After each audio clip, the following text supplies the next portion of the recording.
in studio. I have yet to see a Nerf gun, which is good news for me because Jen apparently prides herself on being a Nerf gun warrior in there in the studio, as she is able to take down running children from 50 yards away with just the flick of a wrist and a Nerf gun.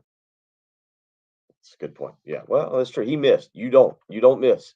I've seen you just pop around the corner here at the studios, take people down with your Nerf gun, assault weapons. It's kind of crazy how good you are with that. Who knows what you have done in your lifetime with Nerf guns to unsuspecting children in the neighborhood you live in. Okay, fine. Oh, okay.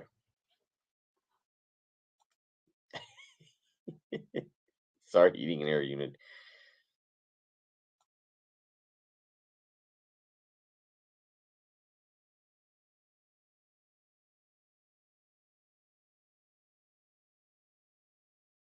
Us tomorrow, and we'll be ready to go with him. Today, we have got a couple guests. Perry Orth, our own Perry Orth, will join us later this morning to be a part of the program and give us his take on what he saw in the spring game on Saturday night. We'll continue a lot of coverage of the spring game, get you more audio. Yesterday was an offensive minded spring game post Monday morning show. And today we'll get you a little bit of audio from Jordan Birch as he talked at South Carolina at the spring game there after Saturday night. We haven't talked a lot about Jordan Birch, but it's a big, big, big year for him. And so we'll get into that a little bit in regards to Jordan Birch now having to step up and be ready to go at one defensive end spot, one of the highest rated recruits South Carolina has ever landed, and certainly it's been a little bit of a transition years for him, the COVID year, and then this past season. But now it's time for Jordan Burch to step up and be ready to go. So we will catch up with the audio from him from Saturday night later today as well. But Perry Orth, 6:30ish this morning, and then coming up at about 8:05, JC Shurburtt of the BigSpur.com will stop by to give his take on what he saw Saturday night. In between all that, if you want to weigh in, 803-404-6100 is how you can be a part of the program. As always,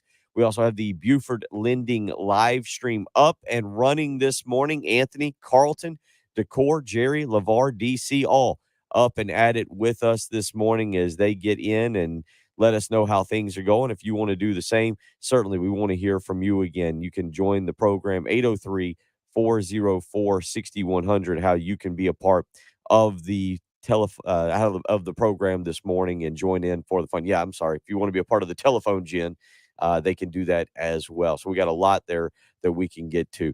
Yesterday, this is Patrick and I kind of hit on this, and we thought that, what you're going to see, not just at South Carolina, but across the board, what you're going to see now is another step into free agency for college football. You've got a lot of programs across the country that have got to get down to the 85 scholarship limit number. And we all kind of expected this. This is what we knew was going to happen. And sure enough, South Carolina with 4 players yesterday that entered the transfer portal. Not all programs necessarily are above the limit. I think Clemson actually, because of attrition there to start the offseason, ended up down in the 60s. So they were perfectly fine. They were perfectly fine. They were okay.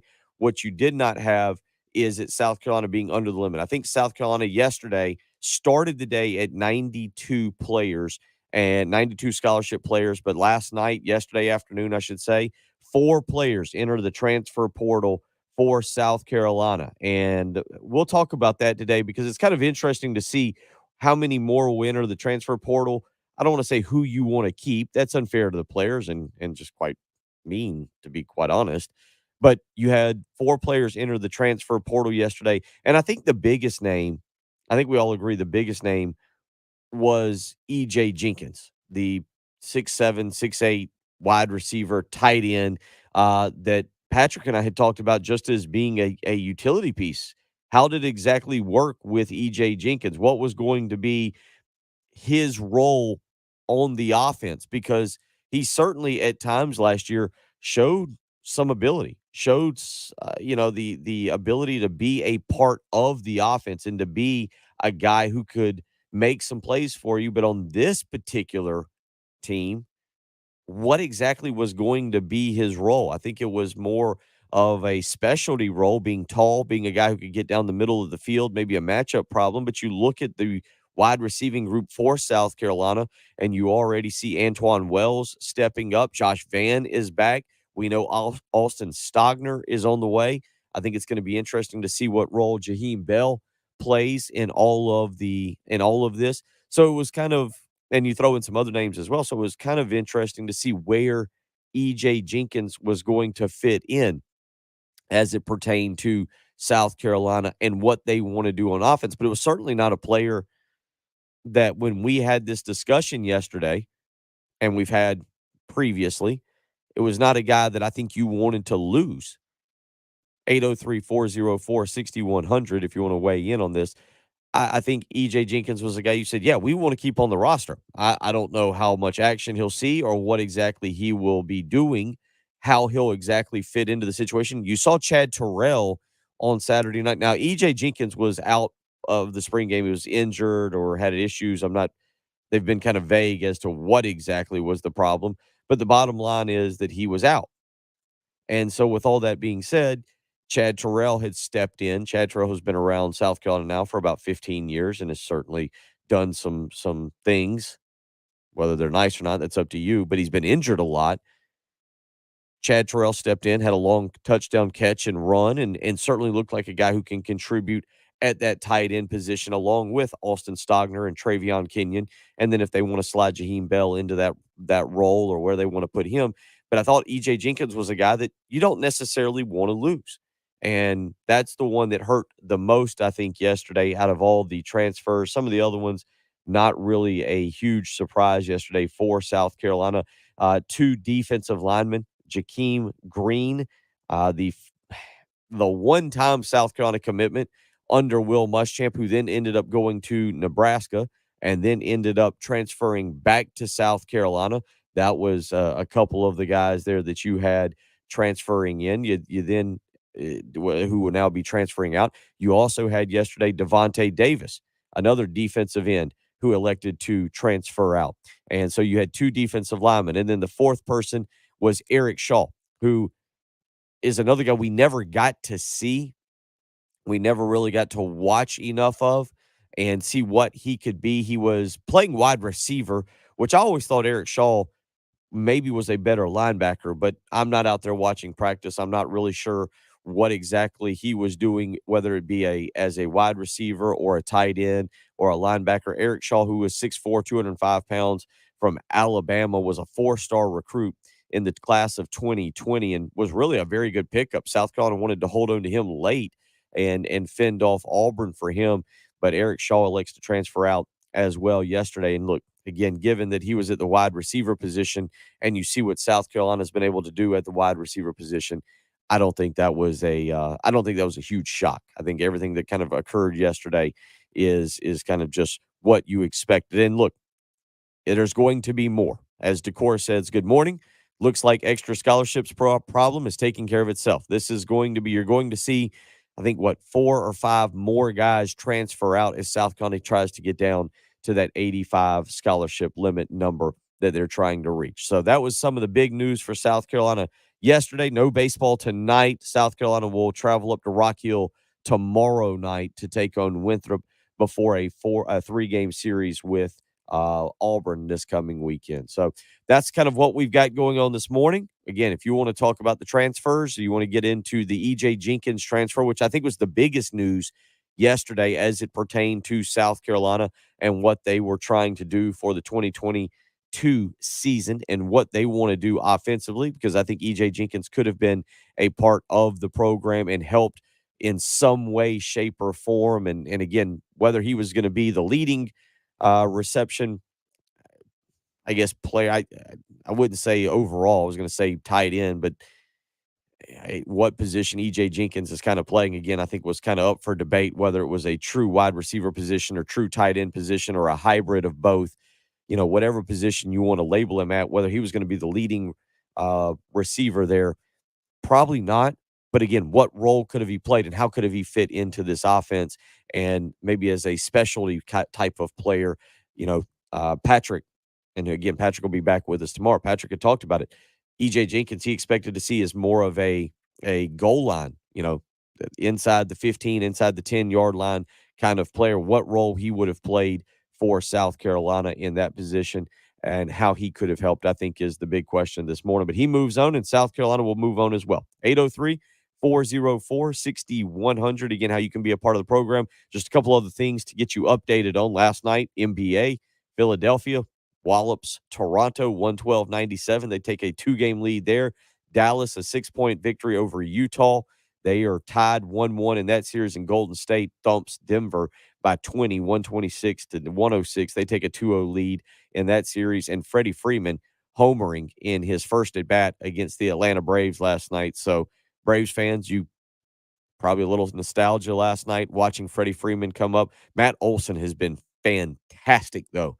Absolutely fantastic. I believe he was hitting above 415 going into the game last night. I think it was at 412 on Sunday night when the Braves were taking on the Padres out in San Diego, and he had a couple hits in that game. So I believe he was above 415 going into LA last night, replacing Freddie Freeman at first base. So just a couple other small things going on there as it pertains to sports. We'll get into some of that this morning. And again, coming up 6:30 this morning, Perry Orth will join us to give his take on the spring game. Saw some pictures of he and his lovely wife out on the football field post the alumni game. We'll get his take on catching up not only with the alumni, but also his thoughts on the spring game as well. And then at 8:05 this morning, we'll catch up with JC Shurburtt of thebigspur.com to get his take on the spring game. And again, in between, if you want to weigh in, 803-404-6100.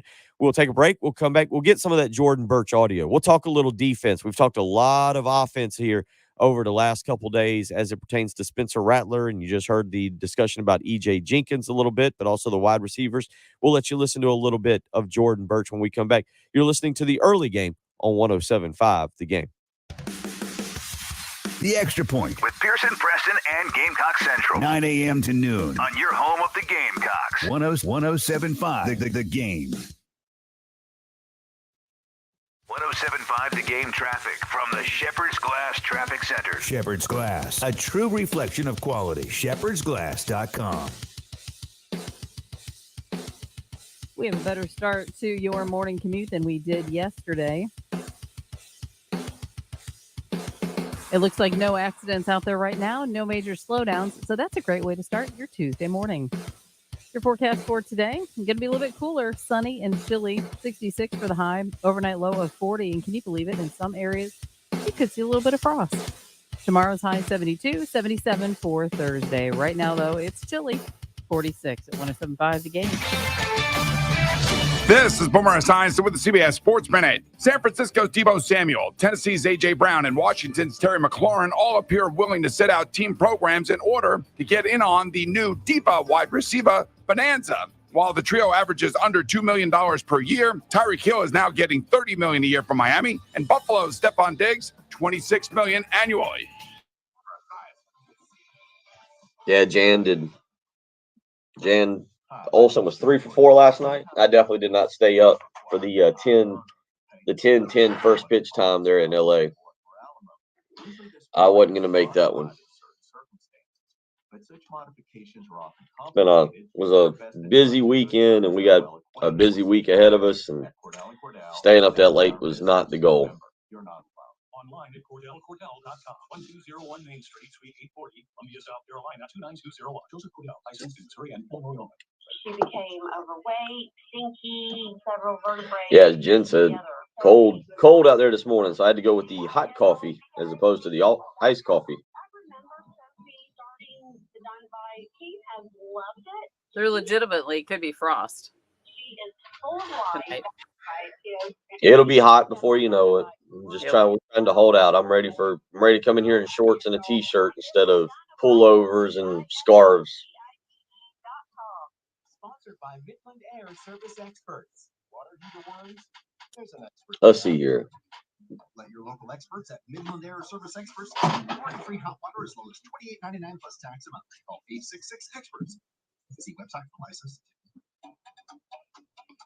Outspoken Bicycles invites you to spring clean and earn instant store credit. It's Columbia Bicycle Trade-In Days at Outspoken Bicycles. Come into the Divine Street location of Outspoken Bicycles and trade in your used bicycles, wheels, frames, parts, clothing, and shoes, and receive instant store credit. Columbia Bicycle Trade-In Days are April 21st through the 23rd, exclusively at Outspoken Bicycles on 3223 Divine Street. See Outspoken Bicycles on Facebook and Instagram for details. Don't let this opportunity pass you by.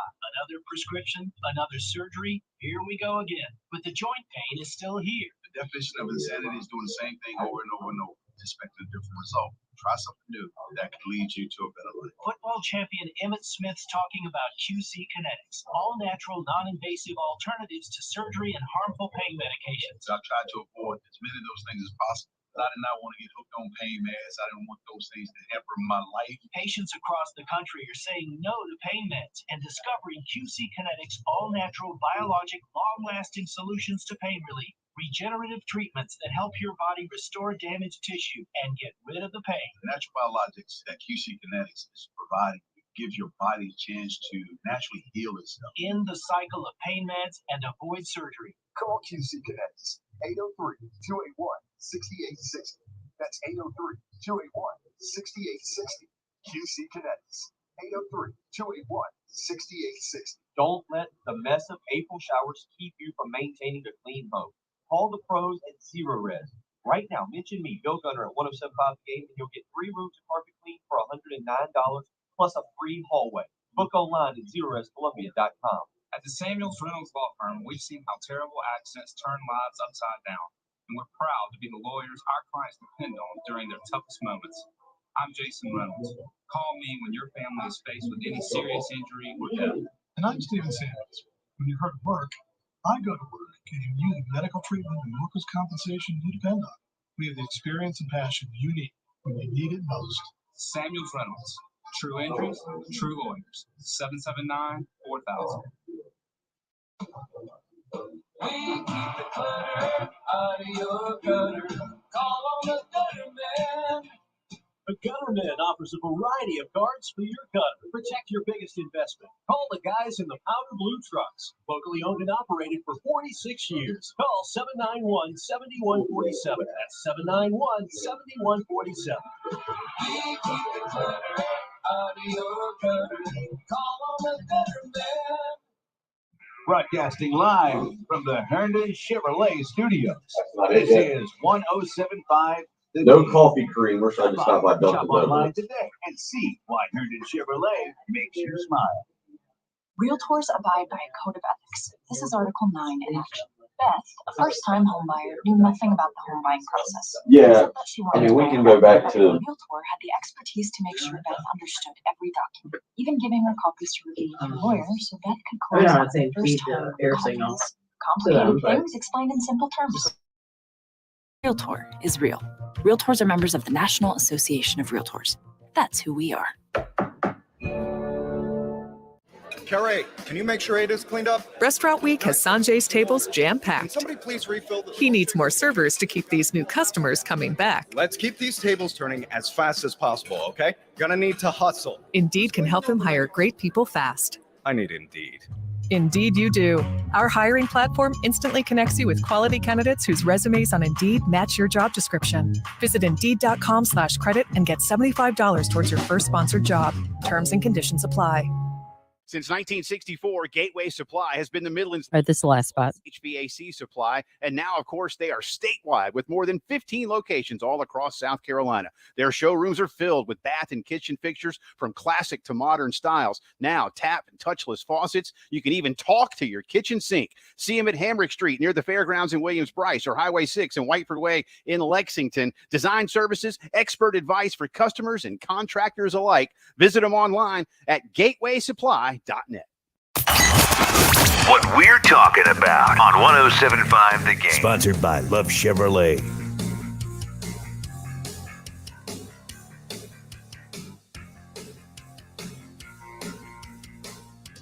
.623 on a Tuesday morning. April the 19th. Bill Gunner, Jen Jensen, Patrick Perrett with the day off. He will be back tomorrow. He is traveling back from a little Easter weekend with the family. So wish him some good thoughts as he travels back. We are continuing to talk about the spring game, as obviously we'll kind of begin to wrap up coverage on that today. Tomorrow, we'll have Brad Crawford join us tomorrow. Again, a lot of guests this week just to kind of recap what we saw. And if you want to weigh in on the spring game, 803-404-6100, or you can jump on the Buford Lending live stream. Go to youtube.com, search 1075 The Game. Click subscribe, weigh in. RL, Dexter, Craig, Jan letting me know. Matt Olson. Apparently, Jan stays up real late at night because he's let me know, or he read the newspaper early this morning. Matt Olson was 3 for 4 last night. So he is still. I want to look real quick and see what exactly Matt Olson is hitting right now because, again, he has been absolutely red hot, Jen, through the first few games of the season. You never want to let Freddie Freeman go just simply because Freddie Freeman was Mr. Atlanta. But quite frankly, the way that Matt Olson has played, you really cannot complain. He's batting .452 as we sit here on a Tuesday morning on the 19th. Yeah, .452, 19 hits.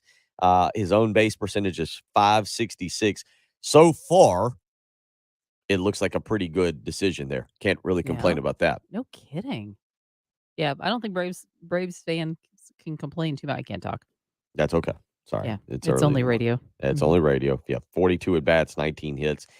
Matt Olson off to a great start. That's awesome. This season. So it appears that acquisition working out very well for the Braves.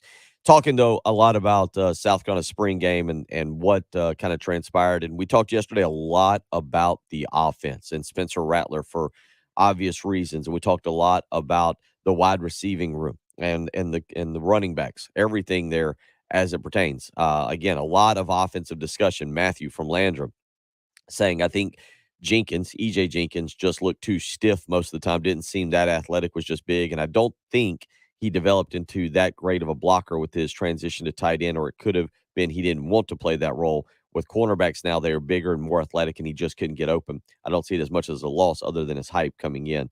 So Matthew from Landrum weighing in. Also, RJ weighing in and said, over-signing is a sin. What if no one wants to transfer? Is the program running guys off? Bad business, my friend. Don't go so far with how many you bring in. Well, no, but Matt, RJ, you got to remember, this is just a byproduct of the COVID and everybody getting an extra year of eligibility. This isn't necessarily programs. RJ's right. Back in the day, you had the over-signing and everything that was taking place.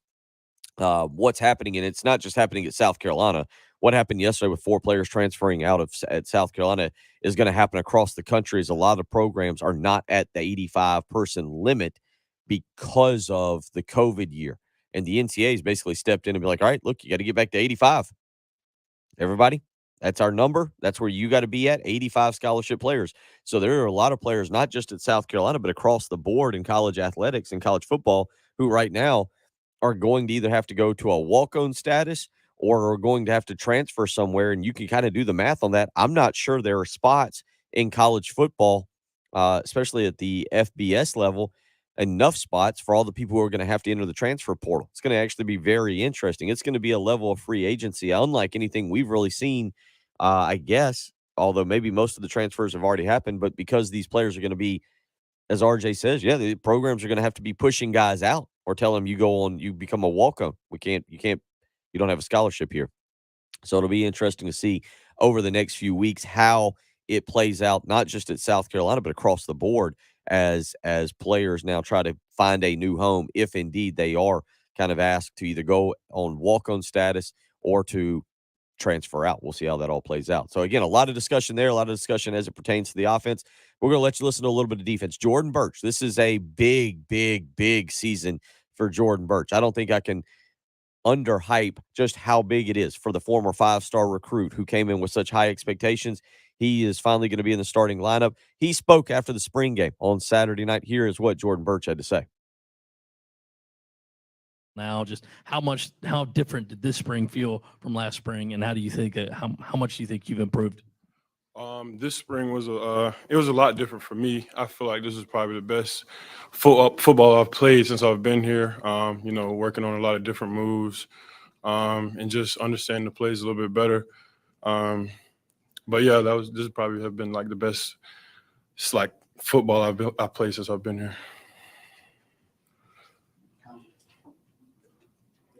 Kind of sticking with it, but just how comfortable are you now? Obviously, second year in this scheme, kind of some stability with the staff. Just how comfortable are you in terms of your role and what this coaching staff's asking you to do?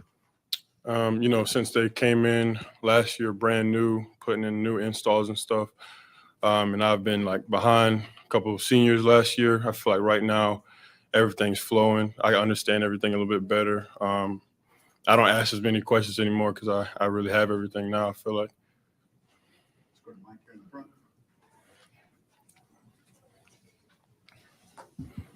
Jordan, just as a unit, not just the defensive ends, but the interior as well. I mean, what are some of the things that you guys wanted to accomplish this spring, and do you feel like you have after 15 practices? Really getting after the quarterback, working our moves and having like good communication together. I feel like we've been working on that pretty good.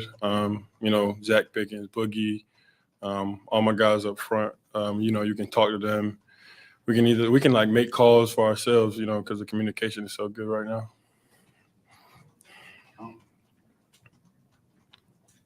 I know you can't hit them, but just what have you seen from the quarterbacks and Spencer and Luke in particular? So my first practice rushing against Spencer, he like rolled out and like threw a sidearm. I'm like, I haven't seen this in a while. So it's like, I was like, oh my gosh. He's been throwing touchdowns at practice. And I've been getting after him, but he still completes the pass. He's pretty good. And it's good having him around. I like what he's brought to the table. Luke Doty also, we know how Luke is, South Carolina kid.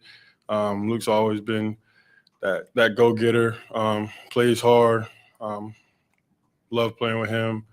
But, it's just good having him around and then going and get some in practice.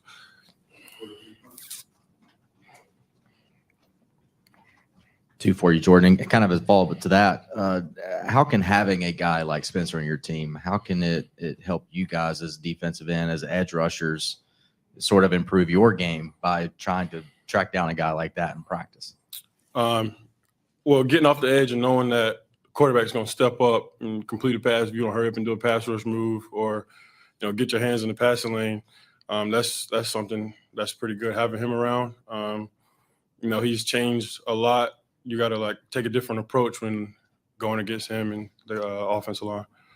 And then quick follow-up for me, with it being the second year in Clayton's scheme for you guys at the edge rusher position, how much has the competition between you guys in practice evolved just with having, more time and more knowledge in the system?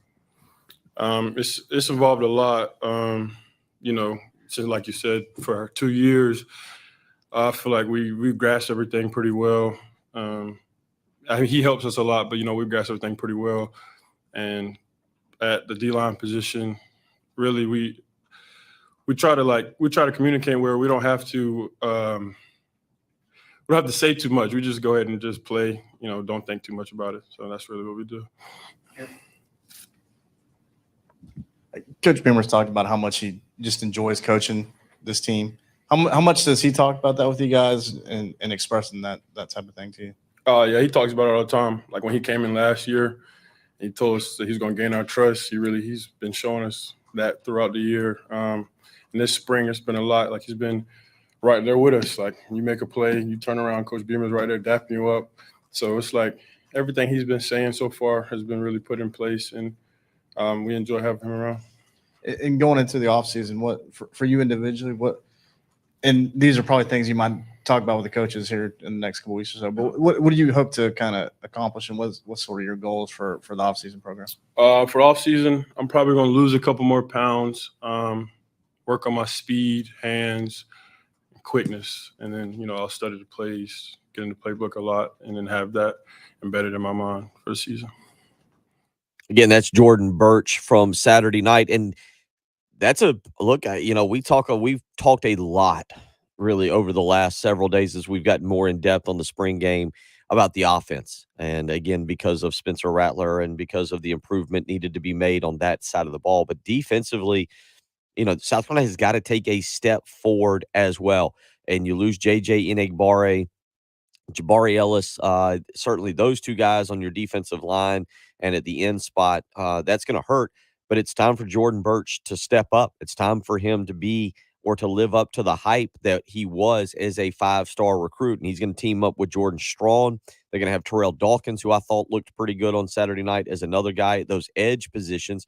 And you hear him talking about it. He's not asking as many questions. The game is slowing down for him. He wants to lose a little bit more weight this coming off season, or this coming summer, and continue to get his body in the best shape possible. And, when we get to Georgia State, we get to Arkansas, we get to the Georgia game, Jordan Birch doesn't have to be Jadeveon Clowney. Nobody has to be that level of good, but he has got to be more than just serviceable.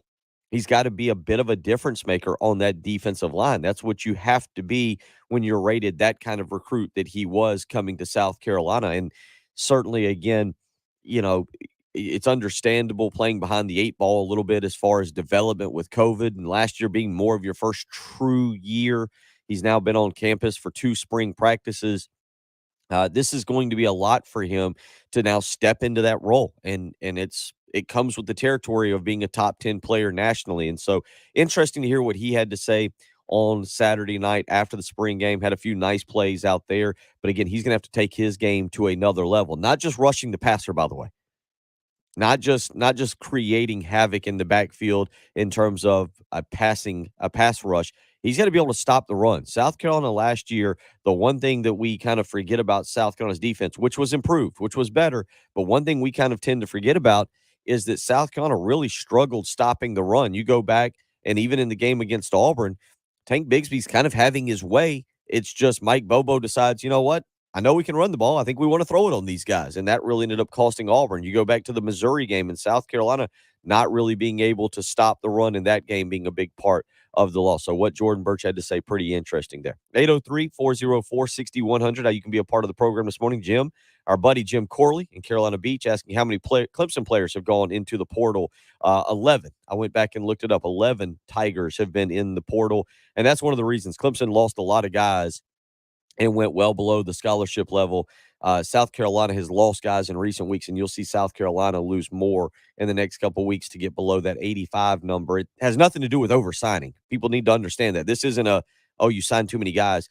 It's the guys who are taking advantage of the COVID year and the extra year that they got for free. That's why we say on this program, as we start talking about eligibility, I don't know, it's all out the window at this point, because, technically a guy has played, let's say, 3 years. Jordan Birch is a great example. Let's just use him.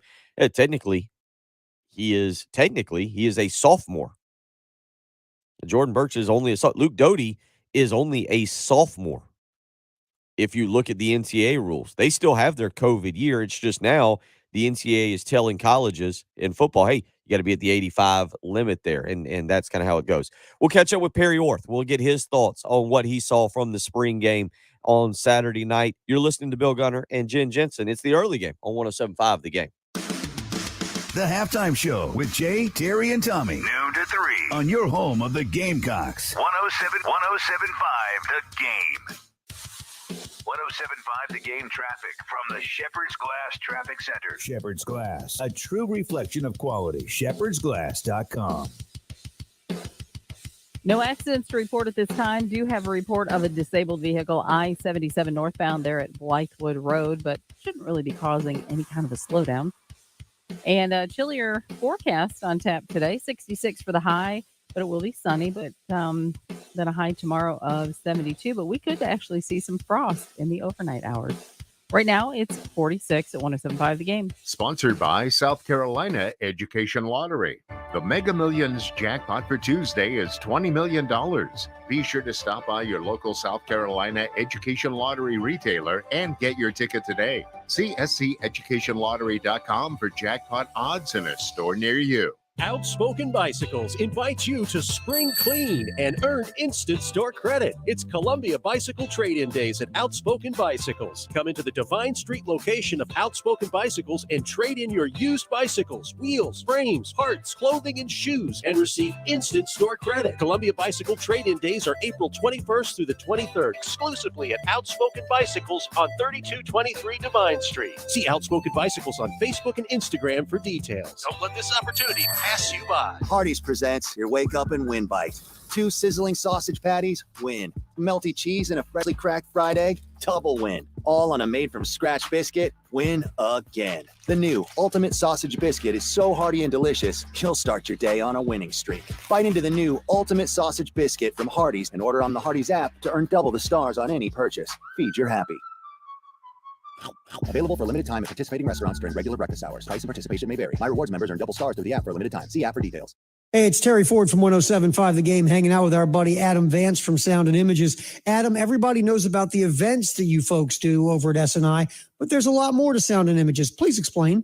We have really upped our commercial AV installation division. You name it, any kind of commercial audiovisual application that you can think of, we are pretty much involved with. Thanks a lot, Adam. Hey, if you want to hit up Adam Vance over at Sound and Images, just call 803-791-3925 or go to soundandimages.net. I'm Kayla Barron with NFL Network Now on the Westwood One Radio Network. Denzel Ward is now the highest paid cornerback in NFL history. The Browns Pro Bowler agreed to a 5-year extension with the team Monday, worth a record $100.5 million. Elsewhere, Patrick Mahomes spoke for the first time since the Chiefs traded Tyreek Hill. While he'll miss the speedy All-Pro, the Chiefs QB says he likes KC's newly signed bigger receivers like Juju Smith-Schuster and Marquez Valdez-Scantling. We have a lot of size in that receiving room that we haven't necessarily had in the past. We've done it different ways with speed and beating guys deep and stuff like that. But to have big physical receivers that can still run, that can still catch the ball over the top, just having that size I think will be different. I'm excited for it. And the Lions are meeting with 2 of the draft's top quarterback prospects. They'll host Liberty's Malik Willis today and Pitt's Kenny Pickett tomorrow. Ole Miss QB Matt Corral also getting interest. He'll meet this week with the Falcons and the Saints. This has been NFL Network Now on the Westwood One Radio Network. In times of fear, World Vision is there for the most vulnerable. For the last 70 years, we've been standing with kids and families through natural disasters, war, and disease, delivering life-saving aid and helping rebuild lives. And with every act of courage, faith, and love, we do more than just stop the spread of fear. We replace it with hope. Learn more at worldvision.org.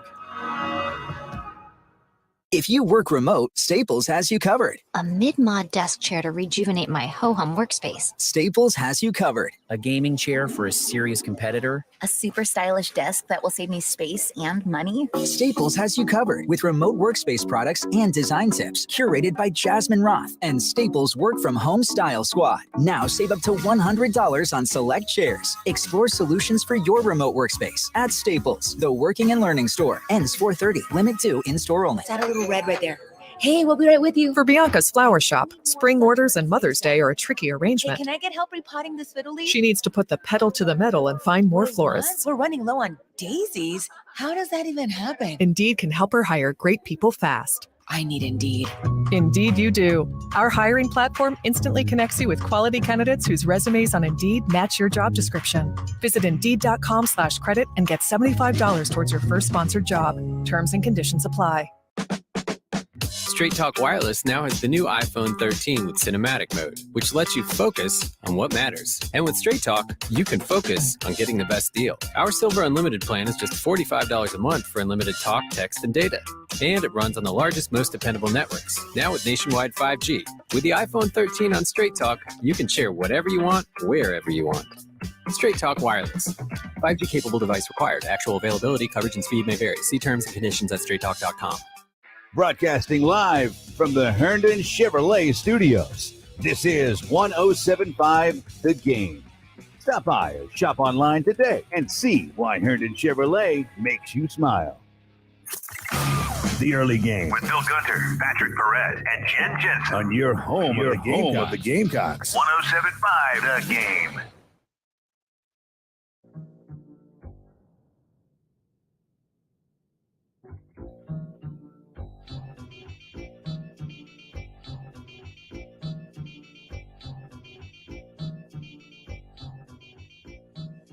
.642 on a Tuesday morning, April the 19th. We continue our spring game kind of post-weekend coverage with Perry Orth, who has joined us from time to time. And I saw some great pictures, Perry, of you and your lovely wife out on the field. looks like she's passing you as the best quarterback in the family. But that happens as you get older sometimes. That's what happens when you move into the business world and the wife continues to be athletic and do things. And I guess that's why in about 17 minutes, you're going to hit the gym and start working back out. Is that correct? Yeah, that's right. It was time to get back after it. And no, we had a great time. We participated in the alumni game, and Shannon and I both sit on the board of the USC Letterman's Association. And so Shannon was checking everybody in, and we got to get out there and take a couple pictures. And man, what a great environment, great atmosphere. The weather could not have been perfect, more perfect for, a spring game. And we just had a great night and had some family in town and enjoyed a night in Williams-Brice. And, those nights are hard to beat. You don't get a ton of them. So when you do, you got to enjoy it. Well, you're right. Saturday morning started off ugly and nasty. There was rain. It was pouring. I wasn't sure how the rest of the day was going to go, but it actually ended up being a fantastic night. And I'm not going to even try to lie to you. I stayed in the parking lot and tailgated up until about 6:30, 6:45. Did you participated in the alumni game? Is that what you got the opportunity to do? Yeah, I did. It was my first one that I had played in. I think a couple of years out, when I got done, maybe 2018 or 19, they asked me to play, and I said, "Man, it's just too soon." But no, I think 6 years now, which is kind of scary. Was able to get out there and chunk it around, and just it's always great connecting with guys that played before you. I think the first time I went to like an alumni or a football Letterman event, I didn't know anybody. Just kind of barely introducing myself and kind of shy and standoffish, didn't know who's who. But after going to different lunches and dinners and happy hours, and it's been really cool getting to know the Gamecocks through the past. So I've really enjoyed it. And the alumni game is really just getting out there and having fun with it. It's not competitive at all. I mean, to an extent it is. Obviously everybody wants to do well, but nothing crazy. It's just super fun. Gets you a chance to throw and catch one more time in Williams-Brice, We're not a couple. As you move further away from your playing career, we had JoJo English on not too long ago, and he kind of talked about the disconnect between the basketball program and former alumni and former players. As you move further away from your playing time, and you just mentioned it, you become more of an alumni, you become more of an elder statesman, so to speak. Talk about how you're seeing Shane Beamer and not only Shane Beamer, because he's got to coach football, but the whole administration try to work with former players and bring them back and stuff like what you got to participate in on Saturday night. How are you seeing this administration, this athletic department, try to embrace former players and keep them around the program? Well, yeah, I think they're doing an amazing job. And one of the coolest things that Coach Beamer has done, he's made a strong push to get people like myself that are in town back around the program. That doesn't always happen because you're busy with life and you got a job and a family and responsibility. But I know a couple of players that work out over at the facility a couple times a week, and it was really cool when the team ran out onto the field for the spring game. They ran down, and we were there on the other end of the field to greet them and got to kind of break it down with them one more time. And it's an open door policy. Literally every time I speak to one of the coaches, they're like, "Man, come on by. You need to start coming by more." Blah blah blah. So they're open arms. I have not gotten a chance to meet Spencer yet, but got a chance to talk to Colton and Luke and Braden, and just said hello and good luck, and that my family was here and we're excited to watch them play. And it's a great opportunity to still connect with the guys, because really wasn't that long ago, but like you said, as the years go by, you kind of start getting distance from it.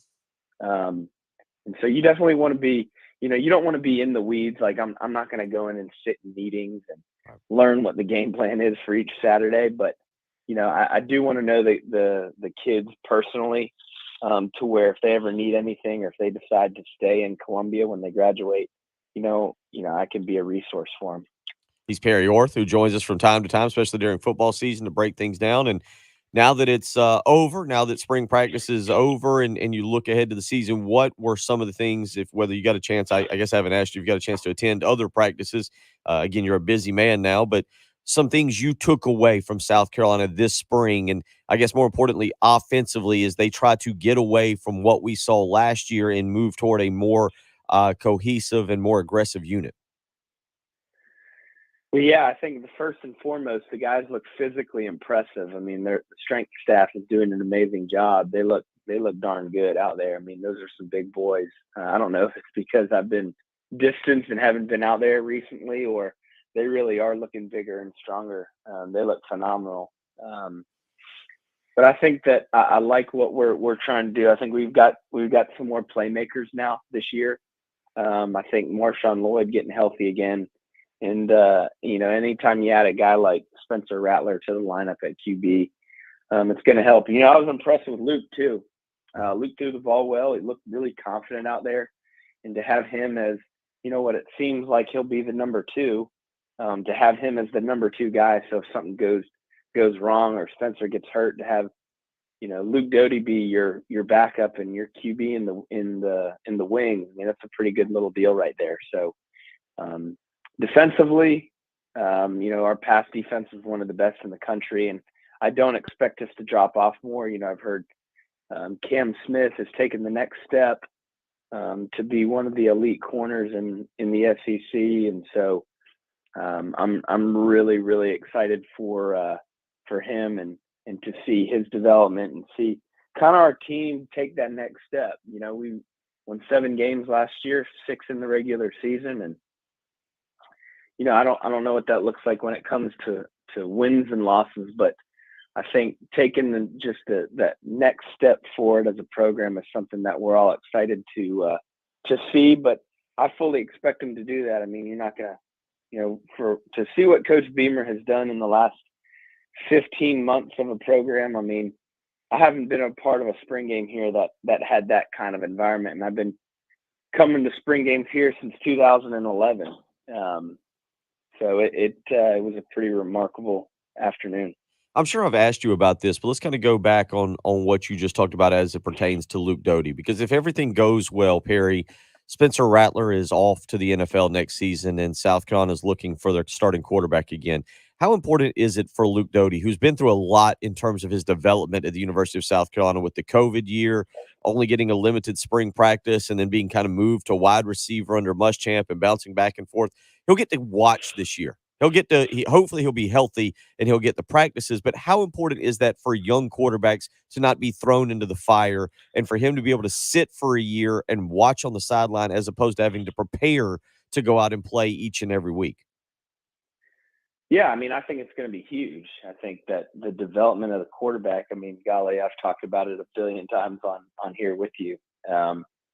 There's a learning curve and a process that comes with bringing on a quarterback. Now you're going to have your once in a generation type of, once every 10 years type of QBs that can step in as freshmen and play, but not all of us are like that. And to have Luke be able to sit, watch, learn, prep to get ready for, the last 2 years of his career where he can really, really explode, which I still believe he's got the ability to be one of the better quarterbacks that we've ever had here.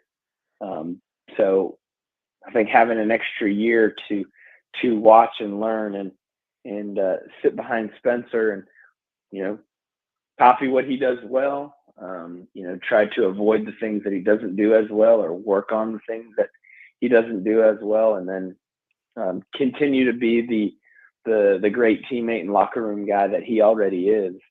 I think you're going to see a tremendous growth through Luke from now all the way through the season when he does play, because very, very rarely do you go a season where only one guy plays, whether it be for performance reasons or injury reasons or whatever. Luke's got to be ready to go. So I got high hopes for Luke. I hope that he still stays as a Gamecock regardless of what happens, whether this year or next year, because he's just the kind of person that you want to be a part of this program. Because he's the type of guy that is kind of that, you talk about taking the next step as a program. He's the kind of player and teammate that helps programs take that next step. Again, he's Perry Orth joining us as he does from time to time, especially during football season. About 2 or 3 minutes left with you. All right, you go into the offseason.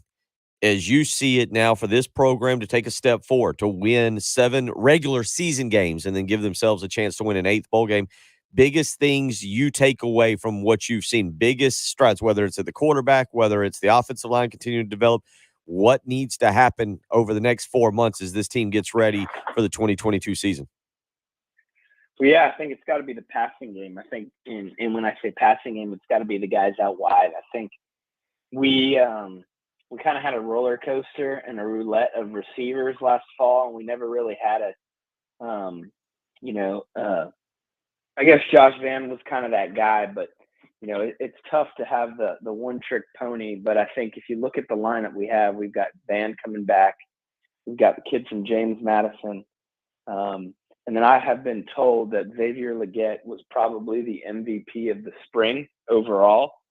Then you throw in Jaheim Bell and Stogner and the running backs we have with Rattler, and you look at our you look at our weapons on the perimeter, and it's a completely different bunch this year than what it was last year, and completely different in a good way. So we've got firepower, and I know that Coach Satterfield's got to be excited about that.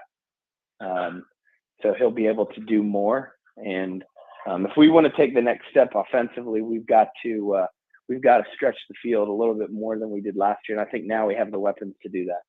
Again, he's Perry Orth joining us as he does from time to time. Good luck this morning. Go have a good workout, and we look forward to maybe catching up with you again here in the future as the countdown is on now. I think Patrick said yesterday 143 days, I believe, maybe 133 days. He had the number. He was ready to go. He had the number. We are not far away, though. It'll be August before you know. We look forward to catching up with you on a weekly basis.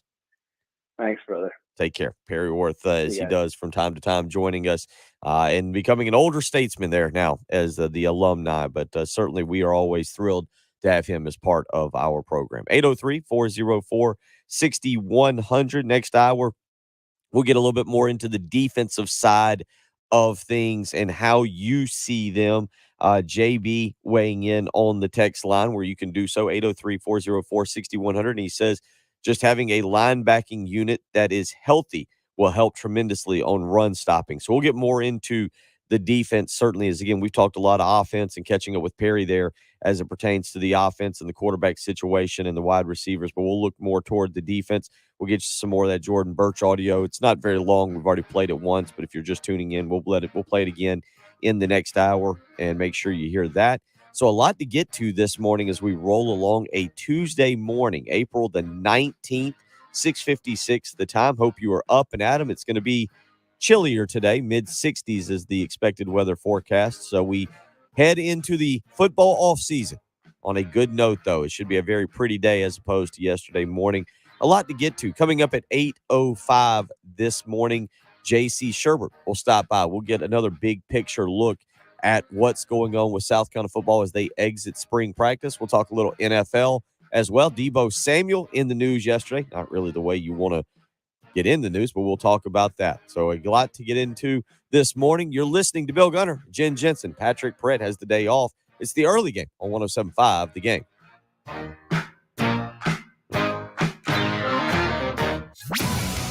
The home of the Gamecocks. 107.5 The Game. WNKT-FM, Eastover, Columbia. A Cumulus media station.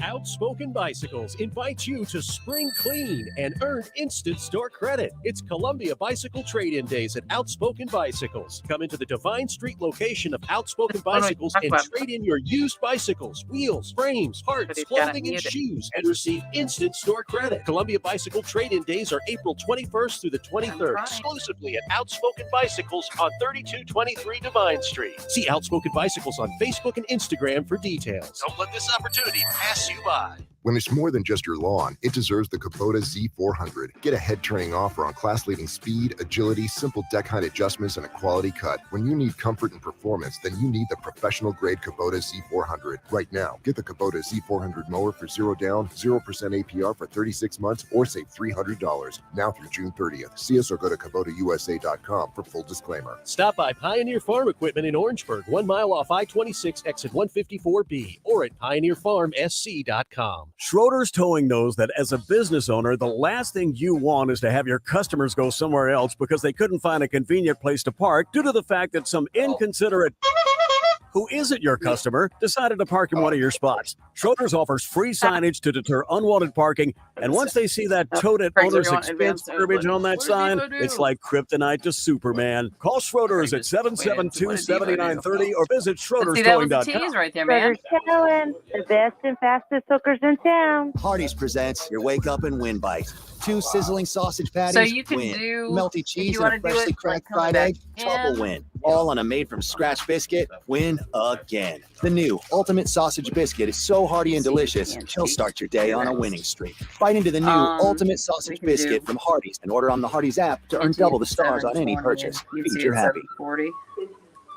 Available for limited time at participating restaurants during regular business hours. Participation may vary. My rewards members earn double stars through the app for a limited time. See app for details. Life Yeah. matters. So yeah, if you Neil do the, Simon thrilled 2 generations of theater gloves goers, sometime when popular you come back films in, and but plays. fine. When asked You have about to his find out how to accomplishment, descript he these, said, 'cause "Don't listen to those who say it's not done that way. Maybe it's not, but we maybe have a you'll do it system that if way you- anyway. if there's spots Don't that listen aren't to in the those who system, you're say supposed to, you're taking too big fill a out the chance." descript log with a picture of how Michelangelo you could do have it. painted the Sistine Chapel floor, but it surely would have been rubbed out by today. What Simon was saying is that you need to aim high to leave your mark in a place where it won't be rubbed out by the push and shove of life. Michelangelo's masterpiece survives not because it was easy, but because it's in a place above the stuff and scruff of time. What are you investing in? When your life is over, what will your children and grandchildren see? Aim high, paint high, and the generations that follow will call you blessed. This is Pastor Stephen Chitty. Visit us on the web at ChristianLifeColumbia.com, and remember, life matters, and so do you. Go to clcolumbia.com for in-person and live streaming service times. What we're talking about on 107.5 The Game. Sponsored by Love Chevrolet. We treat you like family with no ridiculous add-ons and the lowest price guaranteed. I-26 at Harbison and at lovechevy.com. The early game. Let's get out to the Love Chevy phone lines real quick. Rusty, you got about a minute. He's got a Mardi Gras story. You got 45 seconds. Make it quick one. All right, I'll make it quick. Listen, I marched in the Greatest Band in Dixie parade with a Camden High School band when I was a teen. And as we were marching through the French Quarter, the band director came alongside the band and said, "Look straight ahead, don't look up." With Bill Gunter, Patrick Perret, and Jen Jensen. Well, as a 15-year-old, I looked up, and the women along the balcony were exposing themselves. And I want to tell you, it's one of the greatest parades I've ever been in my life, guys. On your home of the Gamecocks. Let me finish, Bill. 107.5 The Game.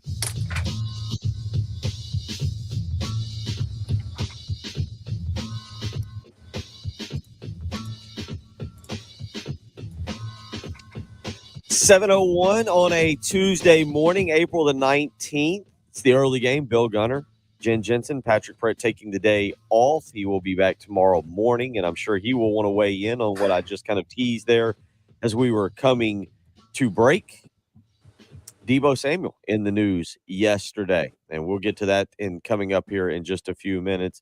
Deebo Samuel and a few other wide receivers in the NFL and what they're going to do to try and make more money. And I don't know if it's the right idea or not, but they've been talking a lot about the spring game, and we'll certainly kind of continue to cover that as we move through the week and move away from Saturday night's spring game over at Williams-Brice Stadium, South Carolina, your first chance to see Spencer Rattler. But also, we'll talk more defense this morning. We've played a little bit of Jordan Birch audio, and yeah, the expectation for Jordan Birch, high school career, what he was able to do over at Hammond, kind of basing what he was going to do or what he could do in college off of what he did in high school, which is where we typically tend to do that with highlights of kids when they're in high school. That's what we did with Marshawn Lloyd and the incredible cuts and runs he was able to make when he was in high school. And now you're hoping to be able to see it again here in college. And so some of the players that will have to step up defensively for South Carolina. We'll get into that this hour. Coming up in about an hour, 8:05 a.m.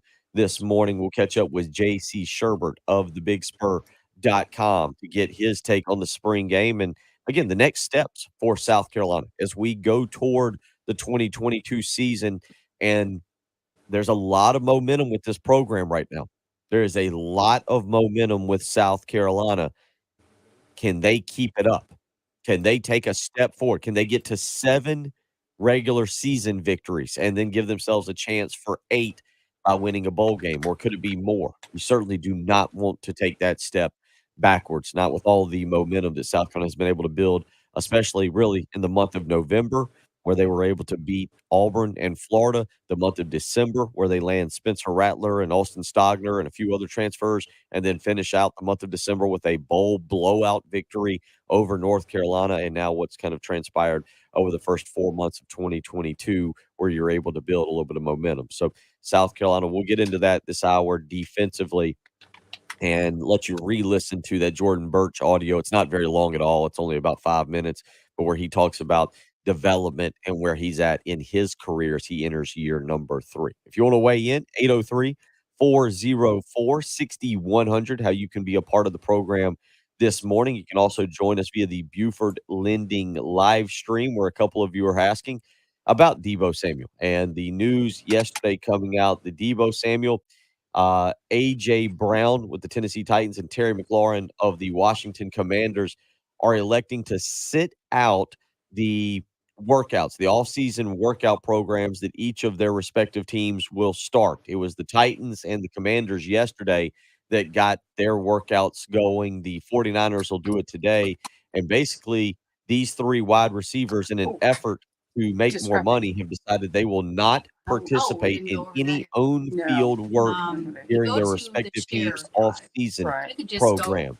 We've talked about Deebo on this program a good bit because of what his goal is to try and sign to get the money he wants to get. The 2 record-setting deals that just transpired. Devontae Adams signing a 5-year contract worth up to $142.5 million with $67.5 million in guarantees. It was an average of 28.5. When Adams signed it, when he signed it, it was a record for a non-quarterback. Well, then the Dolphins stepped in and signed Tyreek Hill after a trade to a 4-year, $120 million deal.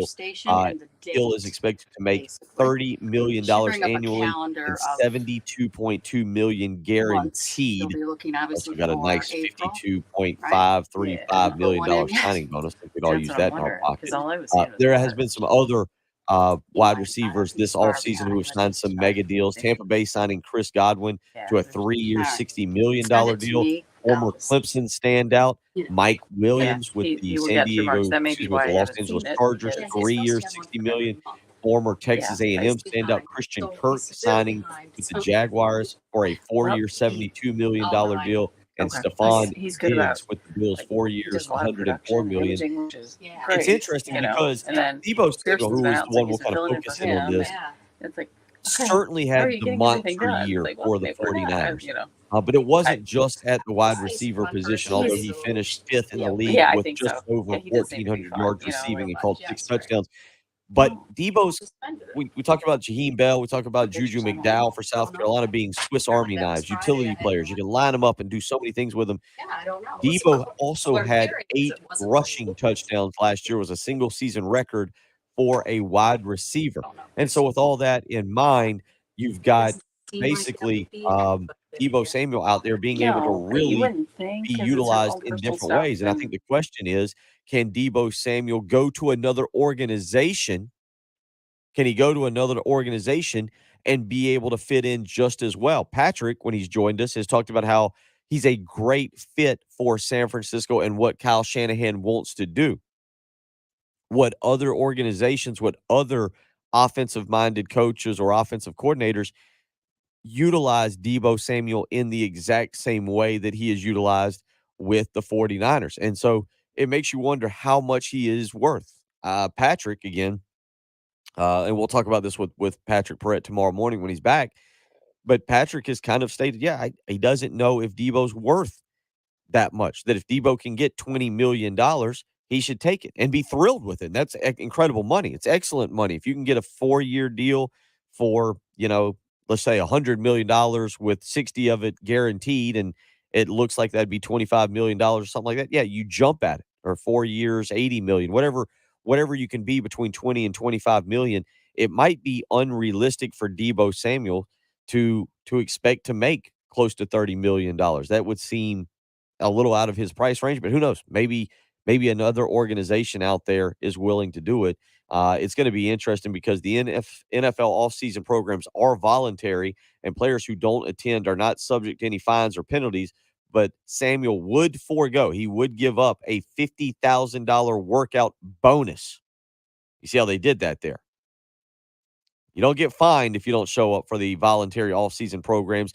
You get a bonus if you do go. And if Debo Samuel does not participate in the San Francisco 49er workout program that starts today, he would forfeit a $50,000 workout bonus. I guess $50,000 to Debo Samuel's a drop in the bucket. Did see him on Saturday night at South Carolina spring game. So a little bit of news there as it pertains to the NFL. Again, there are two other players that appear to be taking this hardline stance. One is A.J. Brown with the Tennessee Titans, and the other is Terry McLaurin, the wide receiver for the Washington Commanders, who are all, along with Debo Samuel, seeking new contracts and are not expected to participate in any on-field work during their respective teams' off-season programs. So a little bit of NFL news there for you this morning. There was some NFL news as it pertains to golf yesterday. If you didn't see it, I'm trying to go back and look. I believe it's Tom Brady and Aaron Rodgers. They're going to participate in the match, I guess, is whatever we're calling it on TNT. The around Thanksgiving, whatever you get.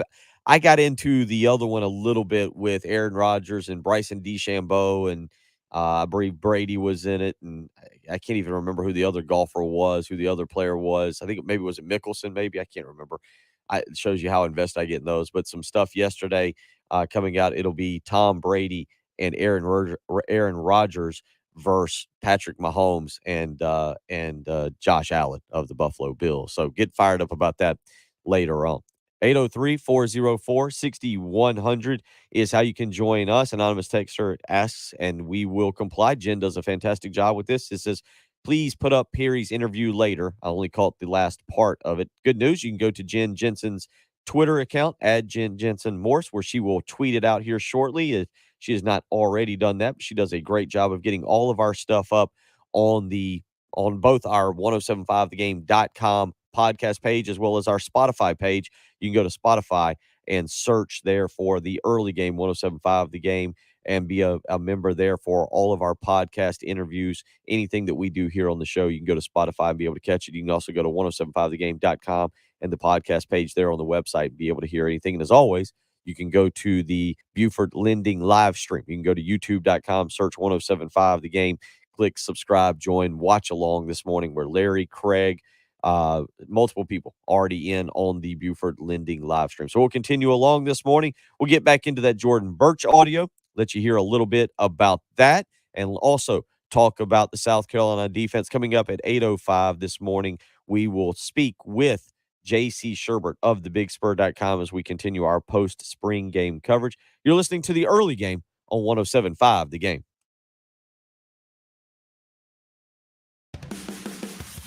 The Extra Point with Pearson, Preston, and Gamecock Central. 9 a.m. to noon On your home of the Gamecocks. 1075 the Game. Talking about all that money that Debo Samuel's trying to make. The good news, Love Chevrolet, you don't need all that money to get a great deal on a new car, truck, or SUV. Unlike other dealerships, Love Chevrolet is not tacking on extra add-ons to the price of their vehicles to take advantage of customers in this time of high demand and low supply. No, sir.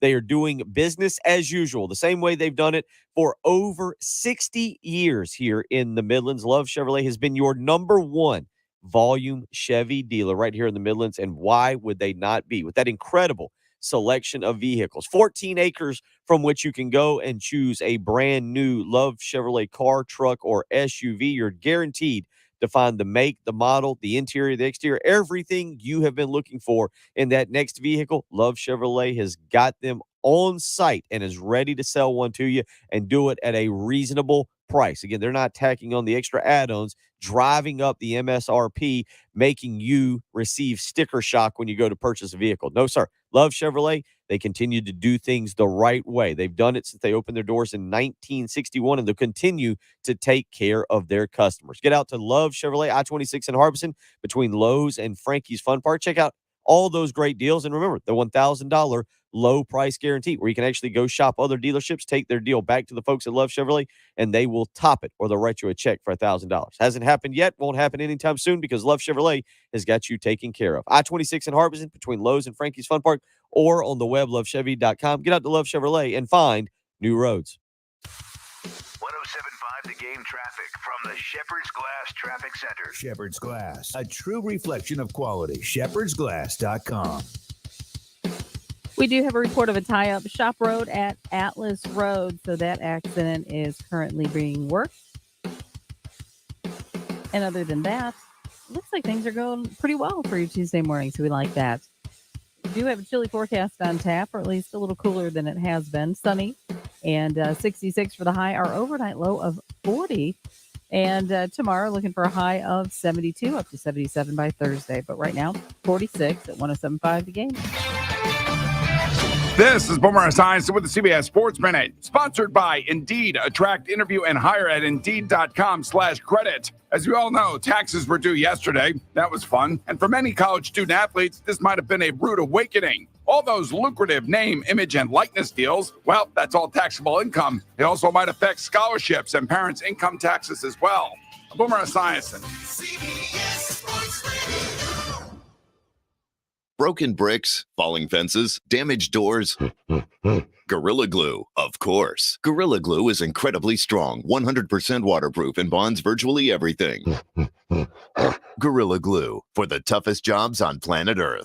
Circle up, team. We've got status. Evelyn's marketing consultancy client roster is skyrocketing. Okay, so this week is a biggie. We've got the pitch and 3 client meetings. She needs another analyst before her team's free time plummets. Who's running the competitive analysis on fruit snacks? Indeed can help her hire great people fast. I need Indeed.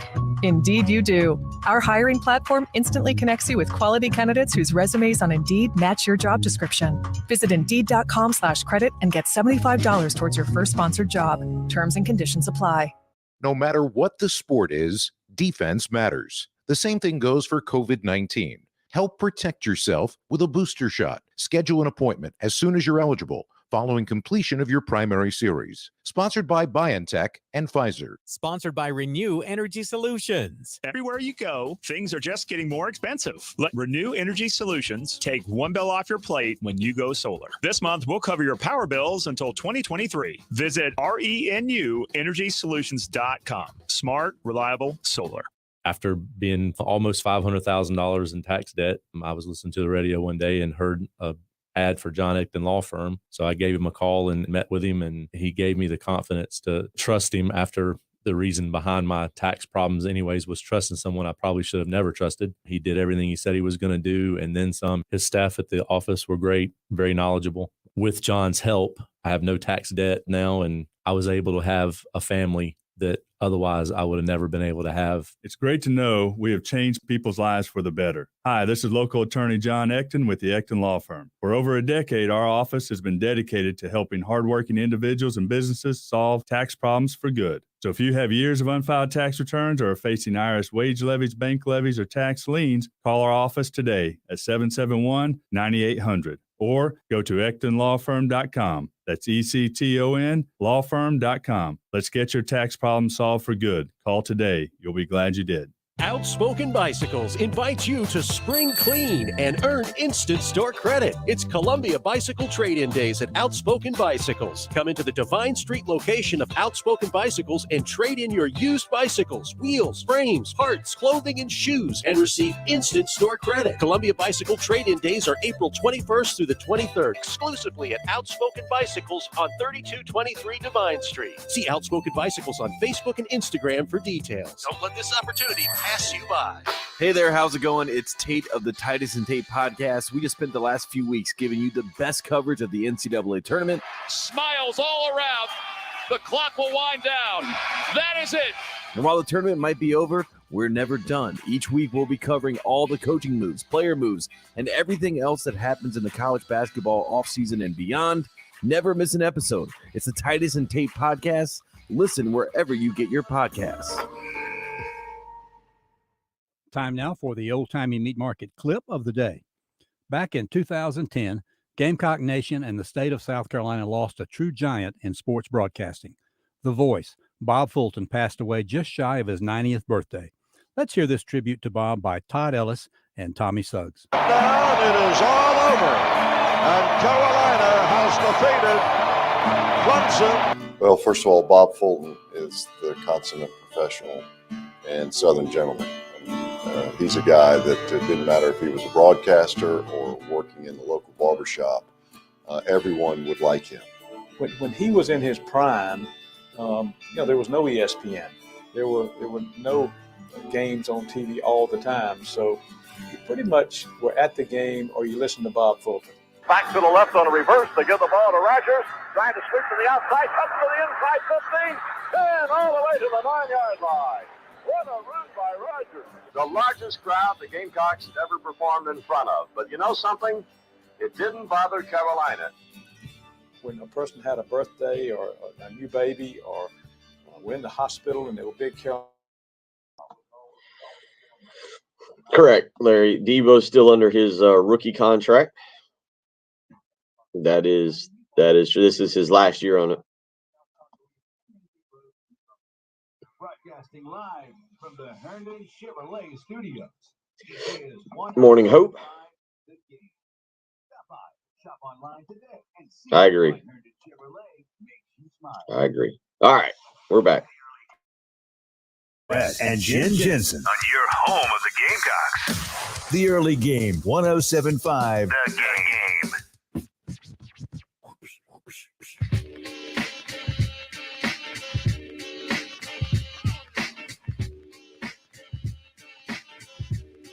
7:20 on April the 19th. Bill Gunner, Jen Jensen, Patrick Perrett out today. He'll be back tomorrow morning, traveling back from his family Easter get-together.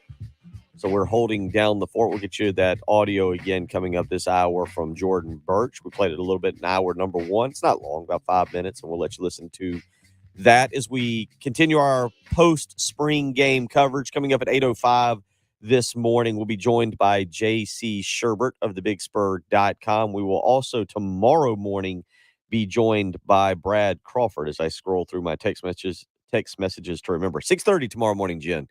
I want to write that one down. I'm writing that down right now. Brad Crawford is 6:30. I have to go back and look at my text messages from yesterday to see when we had them lined up. So if you want to weigh in, 803-404-6100 is how you can be a part of the program. You think Patrick was part of an Easter egg hunt on Sunday? I don't Do you see think why he's an not. aggressive one? Like I'm picturing him with like his lacrosse stick and like scooping up eggs, and like tossing them to somebody at the end of the field, so they can catch it and put it in so he can just keep scooping them up. I see him taking out small children. Absolutely. Because there's the two ways to do the Easter egg hunt with the kids. You can do it where you put, dollar bills in the egg, and then one egg has a $10 bill, like the magical Easter egg, or you can just do the candy.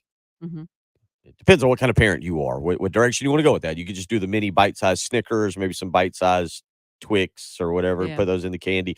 But then you create a little bit of a mess because if the kids don't find all the candy, and if it's The dogs do. I always think we did ours growing up. We would always go to Charleston for the weekend, and early on it was the candy, and then they went to money. Although 25 years ago, almost 30 years ago, if you got 3/4, that was considered a pretty solid Yeah, that's a good payday. egg there. And then if you got the $5 egg, I think is what it was, you felt real good about how your Easter was going. Of course, parents would take that $5 back, put it in their pocket, and be like, good job, way to find that. And Oh, we'll wow. spend whatever you want. So, Our Easter bunny maybe didn't like us as much. I don't know, but at least as far as the eggs that were hidden like around the house, out on the farm, it was.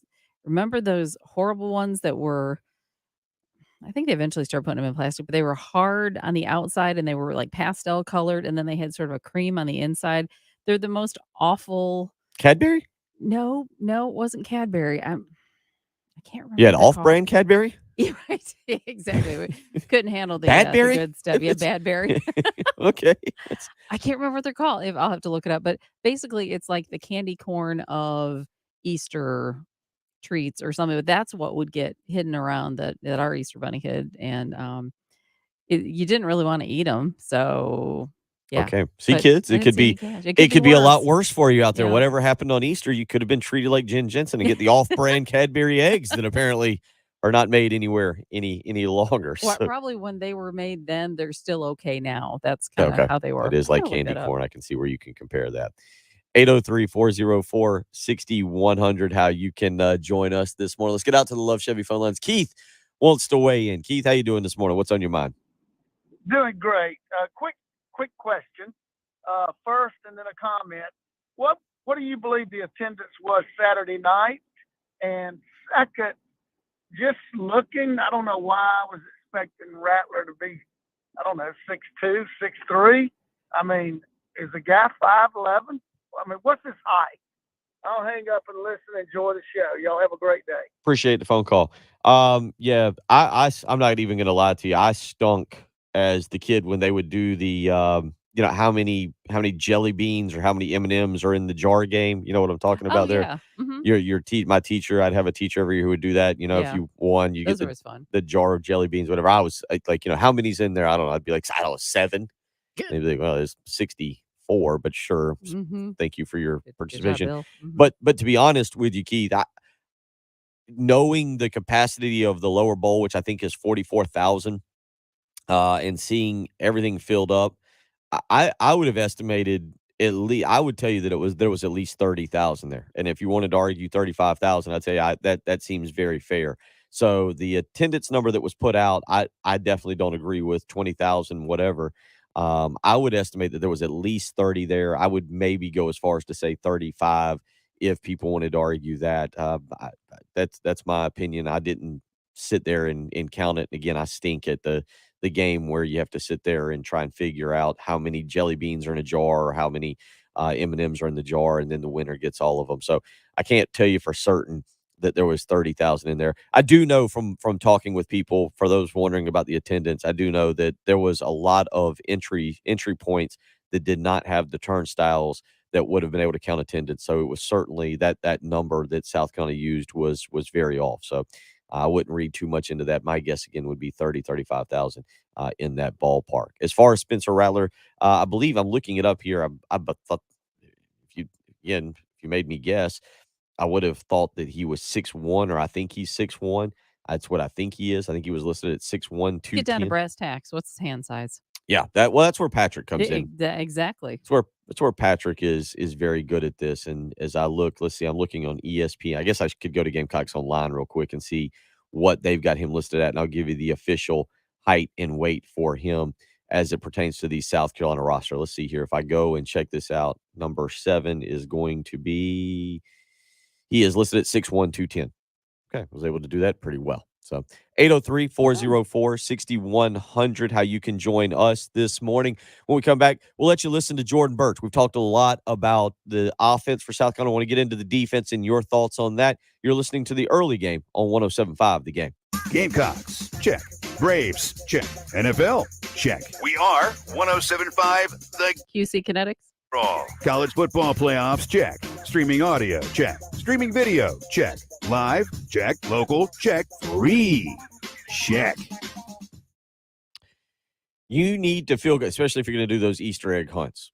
The kids are physical these days. They knock you down. You're bending over to pick up an Easter egg. Here comes the 5-year-old. They hip check you.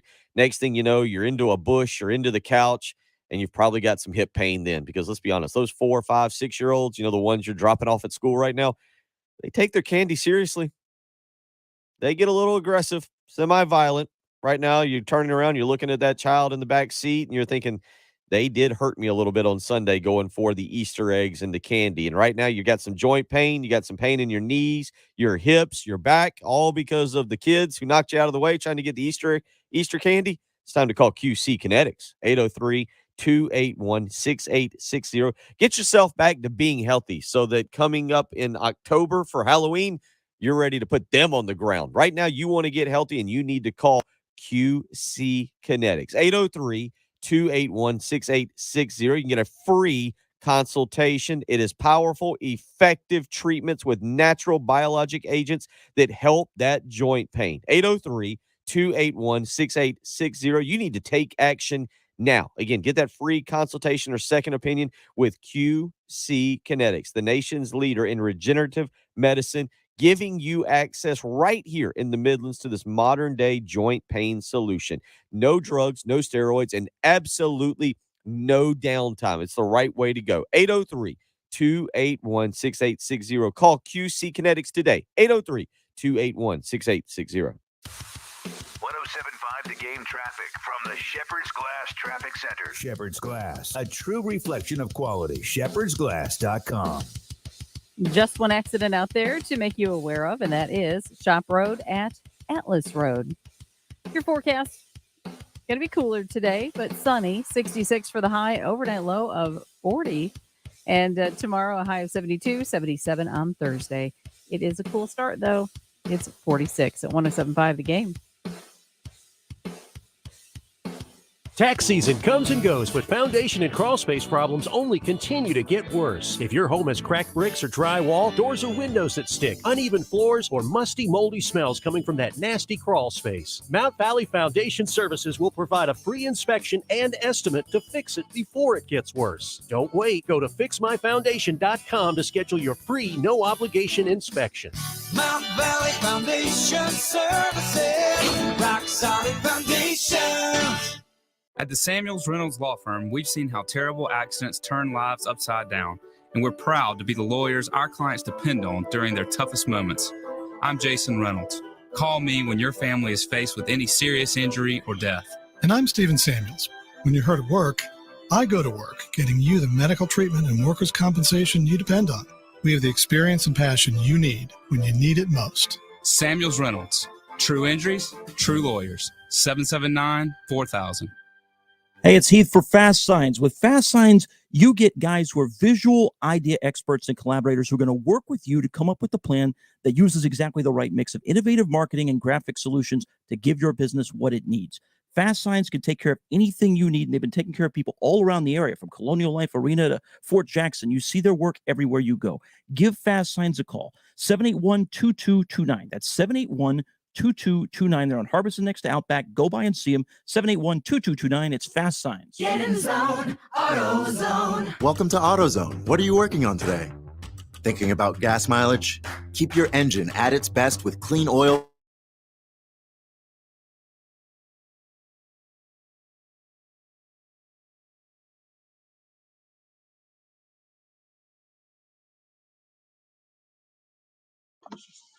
Yeah, Bob Fulton and Larry Munson were classics.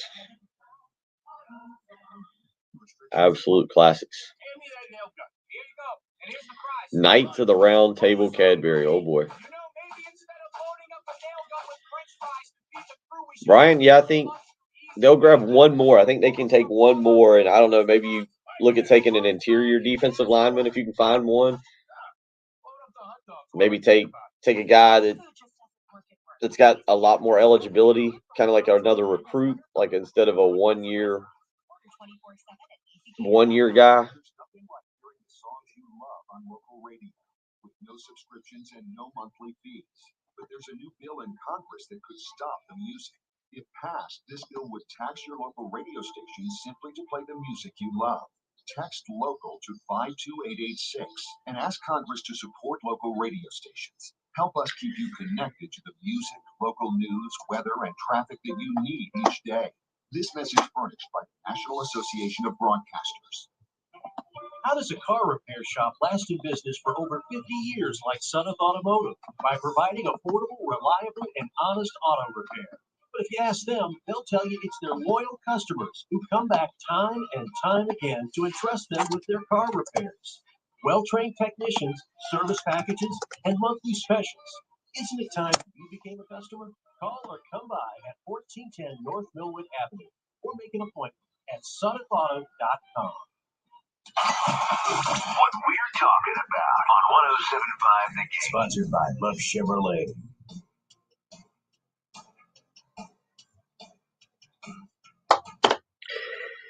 Eight zero 6100 how you can be a part of the program this morning, 7:32 on a Tuesday morning, April the 19th.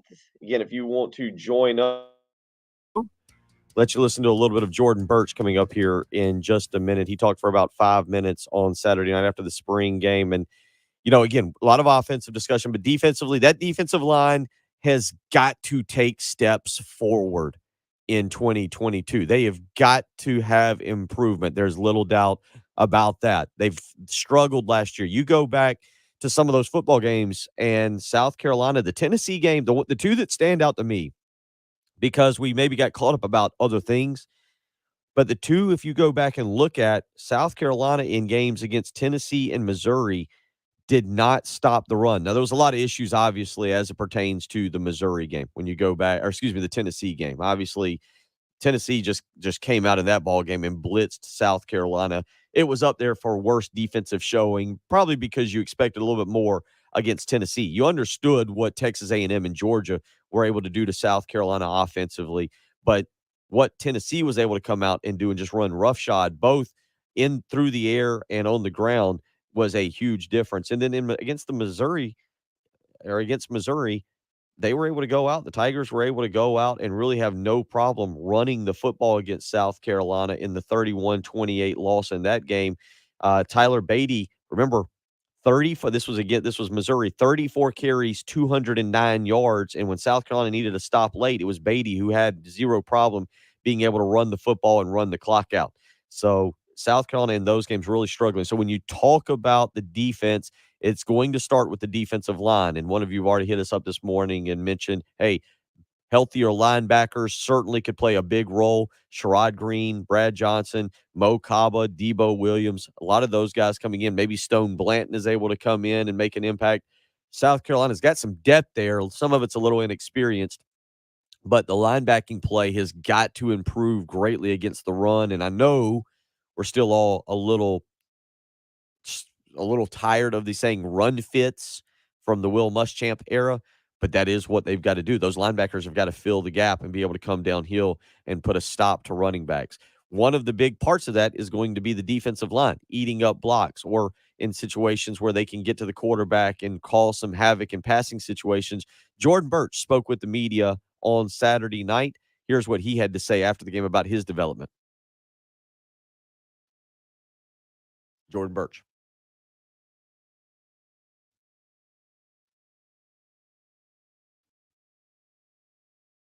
Just how different did this spring feel from last spring, and how do you think how much do you think you've improved?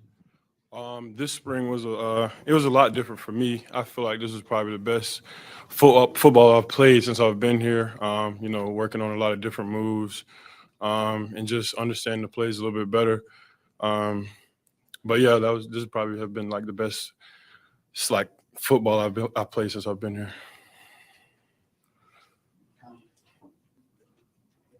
Kind of sticking with it, but just how comfortable are you now? Obviously, second year in this scheme, kind of some stability with the staff. Just how comfortable are you in terms of your role and what this coaching staff's asking you to do? Since they came in last year, brand new, putting in new installs and stuff, and I've been behind a couple of seniors last year. I feel like right now everything's flowing. I understand everything a little bit better. I don't ask as many questions anymore because I really have everything now.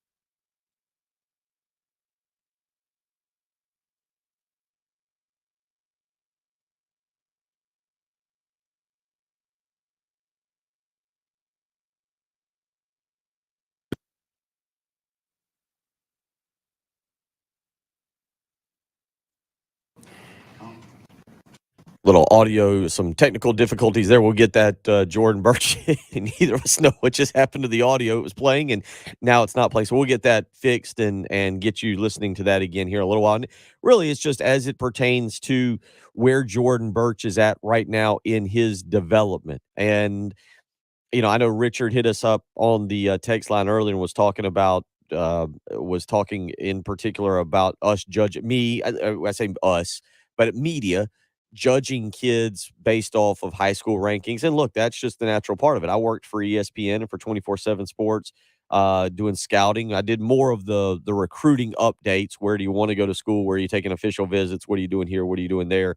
As it pertains to recruiting, and not so much the actual going and scouting and trying to rank kids.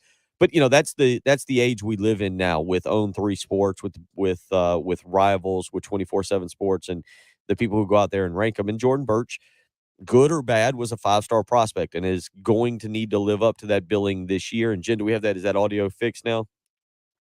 Clearly, we have a ghost in here, but yeah, we can give it a try. Let's try one more time and let you listen to what Jordan Birch was saying as it pertains to the upcoming season and where he's at. And I think this is the important part to listen while I want you to listen, where he's at in his development in his career. I know you can't hit him, but just what have you seen from the quarterbacks and Spencer and Luke in particular? So my first practice rushing against Spencer, he rolled out and threw a sidearm. I'm like, I haven't seen this in a while. So it's I was like, oh my gosh. Been throwing touchdowns at practice. And I've been getting after him, but he still completes the pass. He's pretty good. And it's good having him around. I like what he's brought to the table. Luke Doty also, we know how Luke is, South Carolina kid. Luke's always been that go-getter, plays hard. Love playing with him. But, it's just good having him around. And then going and get some in practice.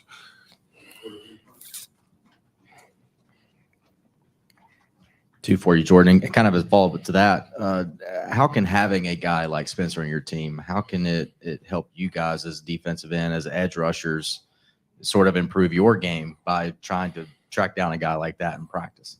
Well, getting off the edge and knowing that the quarterback's going to step up and complete a pass if you don't hurry up and do a pass rush move, or get your hands in the passing lane. That's something that's pretty good having him around. He's changed a lot. You got to take a different approach when going against him and the offensive line. And then quick follow-up for me, with it being the second year in Clayton's scheme for you guys at the edge rusher position, how much has the competition between you guys in practice evolved just with having more time and more knowledge in the system? It's evolved a lot. Since, like you said, for 2 years, I feel like we've grasped everything pretty well. He helps us a lot, but we've grasped everything pretty well. And at the D-line position, really we try to communicate where we don't have to say too much. We just go ahead and just play. Don't think too much about it. So that's really what we do. Coach Beamer's talked about how much he just enjoys coaching this team. How much does he talk about that with you guys and expressing that type of thing to you? Yeah, he talks about it all the time. Like when he came in last year, he told us that he's going to gain our trust. He's been showing us that throughout the year. And this spring, it's been a lot. He's been right there with us. You make a play, you turn around, Coach Beamer's right there dapping you up. So it's everything he's been saying so far has been really put in place, and we enjoy having him around. And going into the offseason, what for you individually, and these are probably things you might talk about with the coaches here in the next couple of weeks or so, but what do you hope to kind of accomplish, and what's sort of your goals for the offseason program?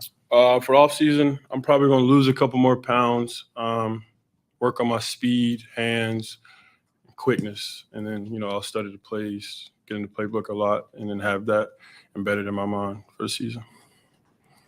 Again, that's Jordan Birch from Saturday night. And, we're going to talk about him. He's a local guy and certainly one of the top recruits that South Carolina's ever landed in football. And it's time for him to step up, but it's on Jordan Strong as well, the other defensive end. It's not just a Jordan Birch thing. It's a Jordan Strong thing that the two of them are going to need to lead that defensive line.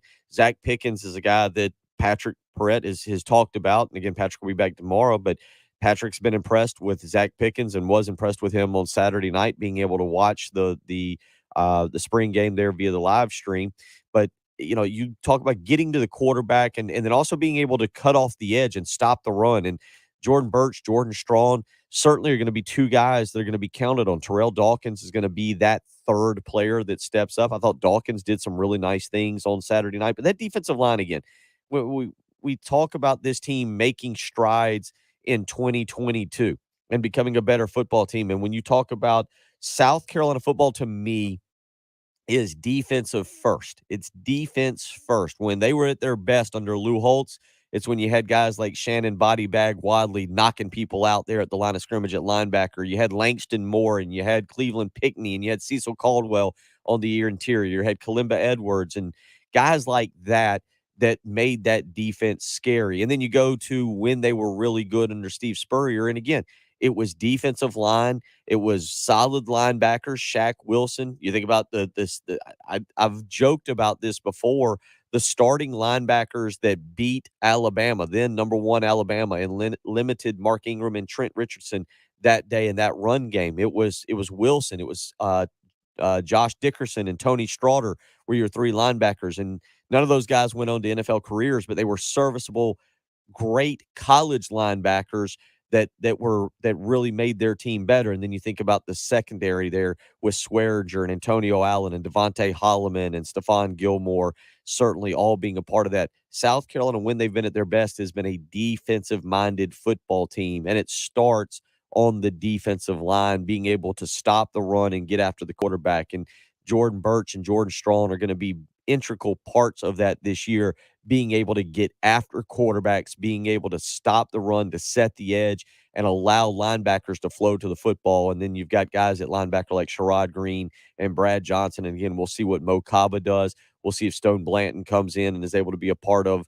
the program and really contribute right away. Same thing with Donovan Westmoreland. So you've got guys in positions, but now it's time for them to step up in year two of Clayton White's scheme. We'll continue talking about this. If you want to weigh in, 803-404-6100. You're listening to Bill Gunner and Jen Jensen. It's the early game on 107.5 The Game.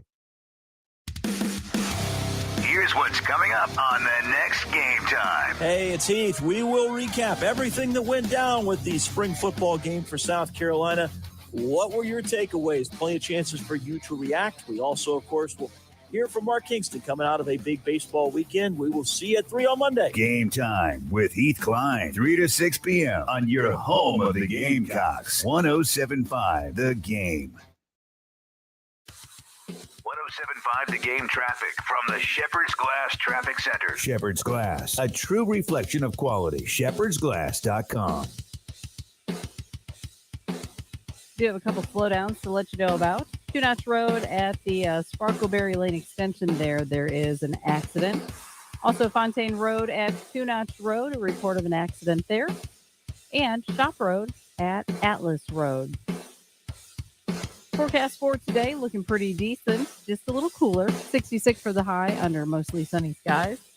Frost actually possible tomorrow morning.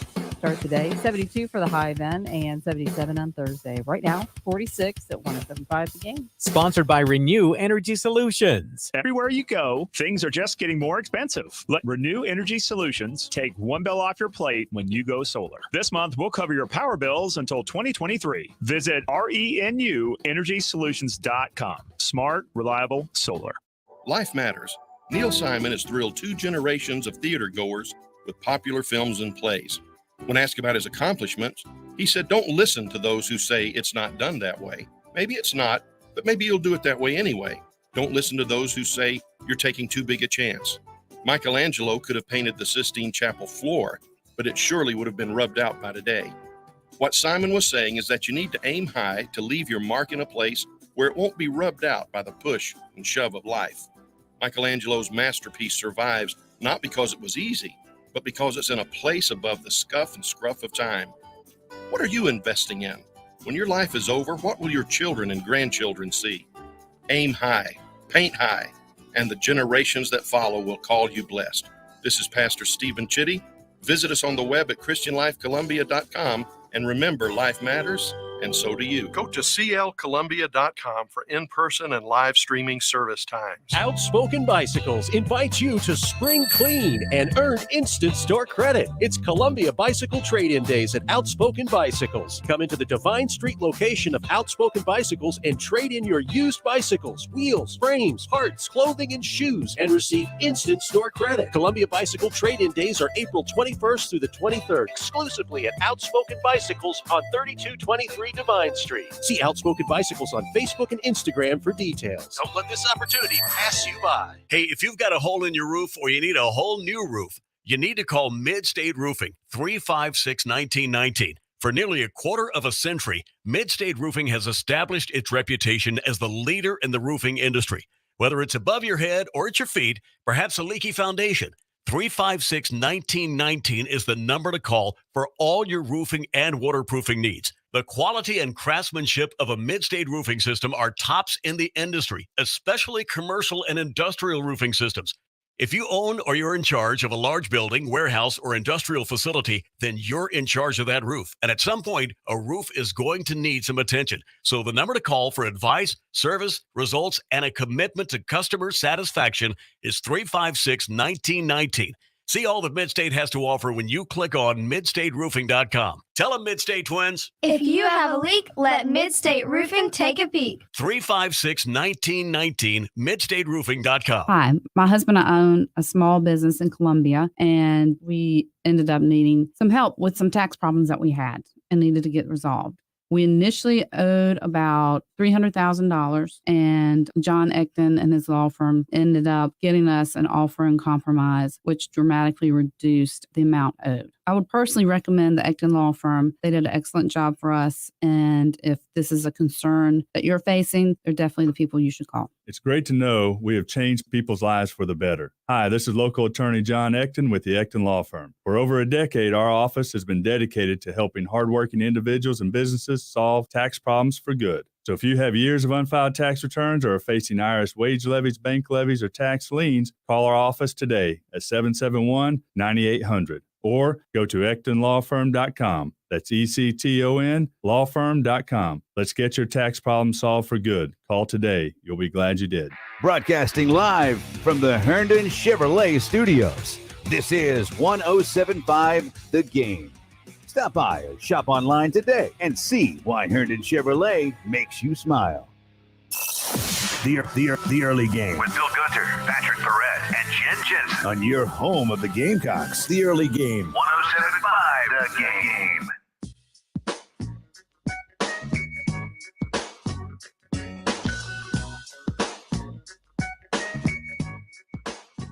7:50 on a Tuesday morning. Going to be a little chilly today, or at least chillier than it has been. High is expected to be about 65 today.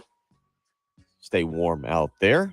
Bill Gunner, Jen Jensen here in the studio as we hang out. Patrick Brett will be back tomorrow. Been talking a lot about spring football, obviously, as we continue to recap everything that occurred on Saturday night. And coming up in about 15 minutes, JC Shurburtt of thebigspur.com will join us to give his take, not only on what he saw Saturday night, but also on where South Carolina is going.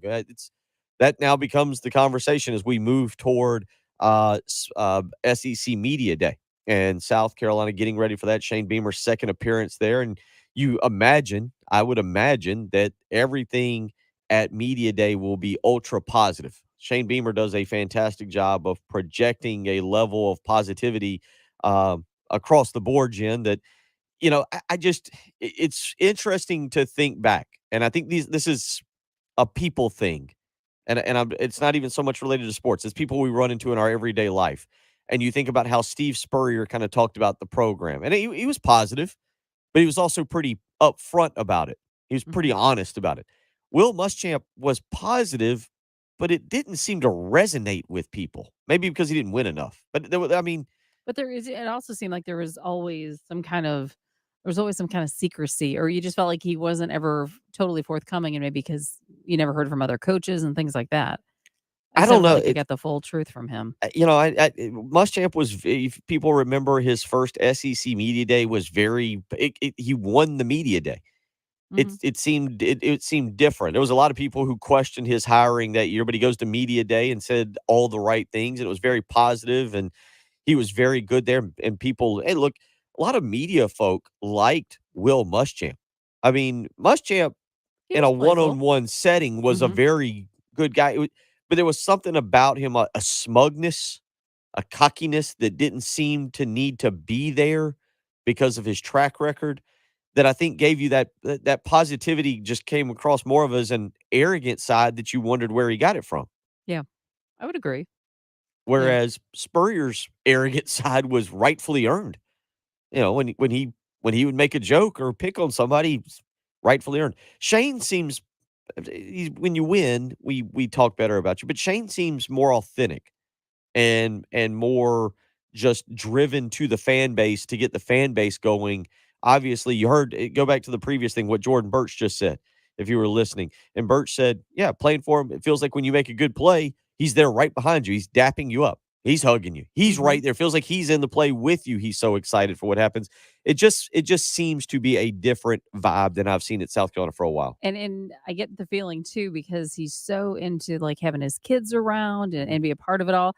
I'm just waiting for the SEC Media Days, the kid version, where he's going to bring the kids and they can interview people. And I just see him totally changing the dynamic of this event, SEC Media Day. Now, then you've got the kids bring your kid to SEC Media Day week. I can see that. Let them interview some of the coaches. And it's interesting for South Carolina fans because, we talk about South Carolina changing football coaches. The mantra, the motto was South Carolina never gave a football coach a chance. 4 or 5 years and then changed.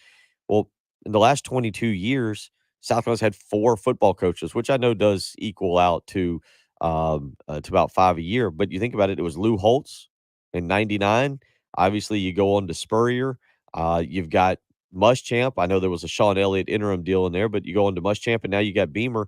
And it's just you see the different personalities and attitudes, especially now with the ways you can connect with the fan base via social media, via Justin King doing his videos and putting stuff out there. And I was talking to a buddy of mine about it yesterday afternoon, and he said one of the best parts of the spring game was actually getting to the stadium early with his kids and seeing the excitement, but also looking up on the message on the message board on the big screen and seeing all the videos. And my buddy was like, well, I probably should have seen them on Twitter or somewhere else, but it was really cool seeing all the videos that were done by South Carolina's social media team and putting them up on the big board there prior to the game to highlight the team and highlight the program. And so it is a different attitude. It's a different vibe. It's going to be very positive. I can tell you that. Clemson fans, you probably are agitated with it. You've had enough of it. Bad news for you. You're going to get a whole bunch of positivity and fired up South Carolina fans and radio hosts for the next 4 months as we count down to the start of college football season, because it is a little bit different than it had been in the past. So we'll continue to see how things play out, though, for South Carolina and Shane Beamer as we count down and getting better. This program has got to take the next step. They've got to win 7 regular season games and get to that 8th game in a bowl game, win that 8th game in a bowl game, and we'll see if they're able to do that this coming season. Plenty of time to talk about it. We'll catch up with JC Shurburtt of thebigspur.com coming up in about 10 minutes. We get his take on what he saw Saturday night. How much do you take away from a spring game? How does it translate into the offseason? And how does it translate to the very first game of the year when Georgia State and Sean Elliott do roll in here? We'll get into that. We'll get more of your takes, your opinions, your thoughts, your feelings, everything you got this morning. It is a Tuesday morning, April the 19th. Jen has not hit me with a Nerf gun yet, so that means the first 2 hours have gone very, very well. Saving it for coworkers for later, I assume. That's right. Yeah, there you go. There's chairs.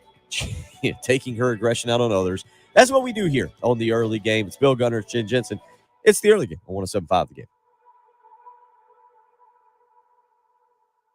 Gamecocks, Braves, the NFL with live local radio. 107.5 The Game, WNKT FM, Eastover, Columbia. A Cumulus media station.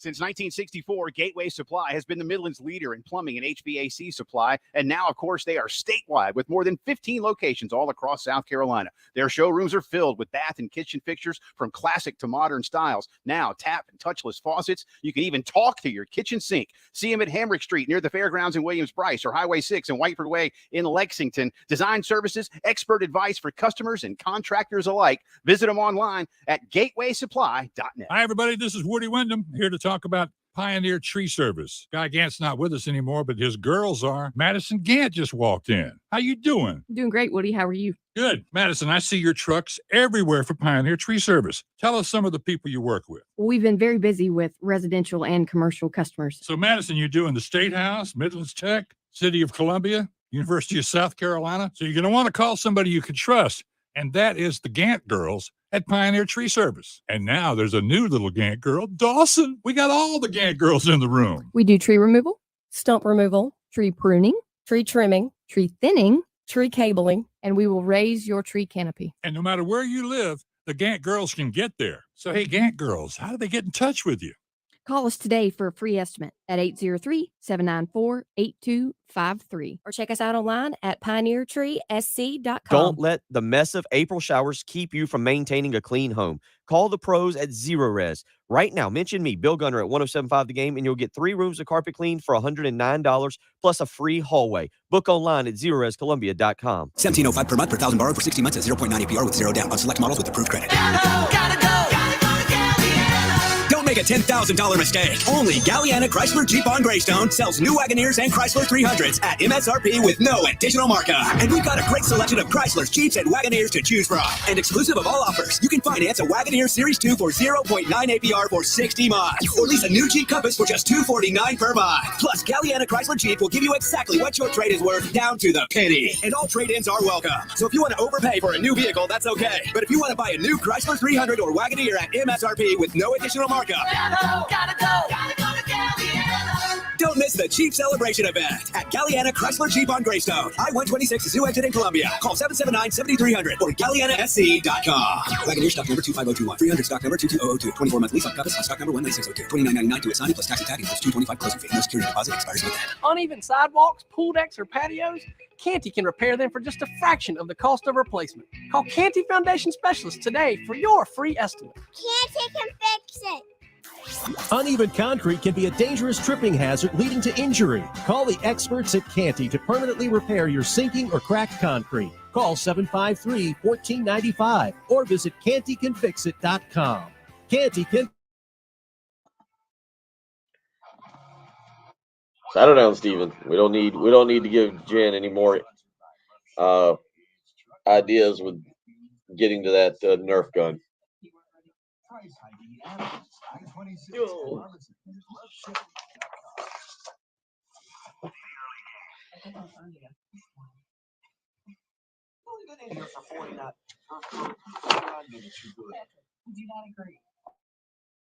It's nothing short of hazing. Yeah, absolutely. With Bill Gunter, Patrick Perret, and Jen Jensen. Somebody on the live stream said that I'm just being a jerk to Jen and I'm hazing her. So. And the thing is, I appreciate, she must not listen to the show that often, and I do appreciate that. He's a jerk all the time. So it's not like this is new. On your home of the Gamecocks. It's odd how winners get classified as jerks. I am with you. Oh my God. You can't stop yourself. I am. It is strange how that happens. 107.5 The Game. It's time for your chance to win $100 and qualify for the $25,000 grand prize. Just text the following national keyword to 95819. Your national keyword to text is Silver. SILVER. Silver. SILVER. The word is silver. Text that national keyword to 95819. Standard text messaging rates may apply. Please don't text and drive. The $25K cash grab on 107.5 The Game.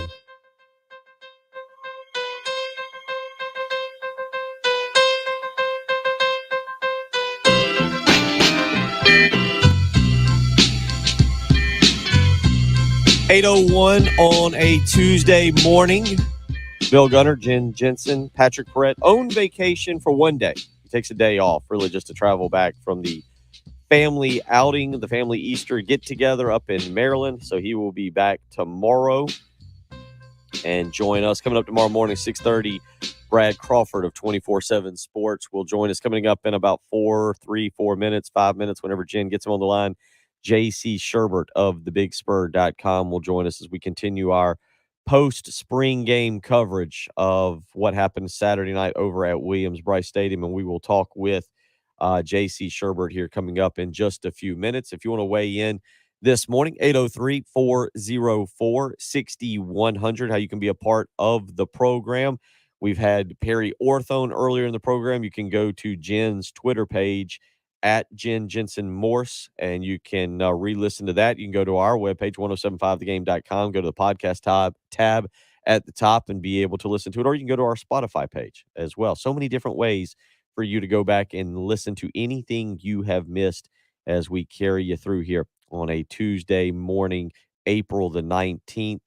Again, a lot of discussion there. Just some other things from yesterday. South Carolina football, they're going to have some players transfer. That's just going to be the way it works as you try to get down to that 85 scholarship limit. That's not just South Carolina. It's across the board. You're going to see the transfer portal really heat back up here as we move toward the complete offseason. And yesterday, 4 players from South Carolina hitting the transfer portal. Offensively, it was E.J. Jenkins and Eric Shaw, a wide receiver out of Alabama. Defensively, Devontae Davis, a defensive lineman, and Jakeem Green, 2 former, I think Davis, I'd have to go back and look, but I think Davis might have been a junior college player. And if so, that would be 2 junior college players. Davis, I do feel like he'd been around for quite some time. But 4 players hits the transfer portal yesterday. And of those 4, E.J. Jenkins, I think, is the most interesting of the 4 people to transfer out, because you really wonder what role he could have played or how he could have impacted this football team. Again, you go from really having a lot of questions about the wide receiver position last year to this year. Maybe you feel pretty good about it right now.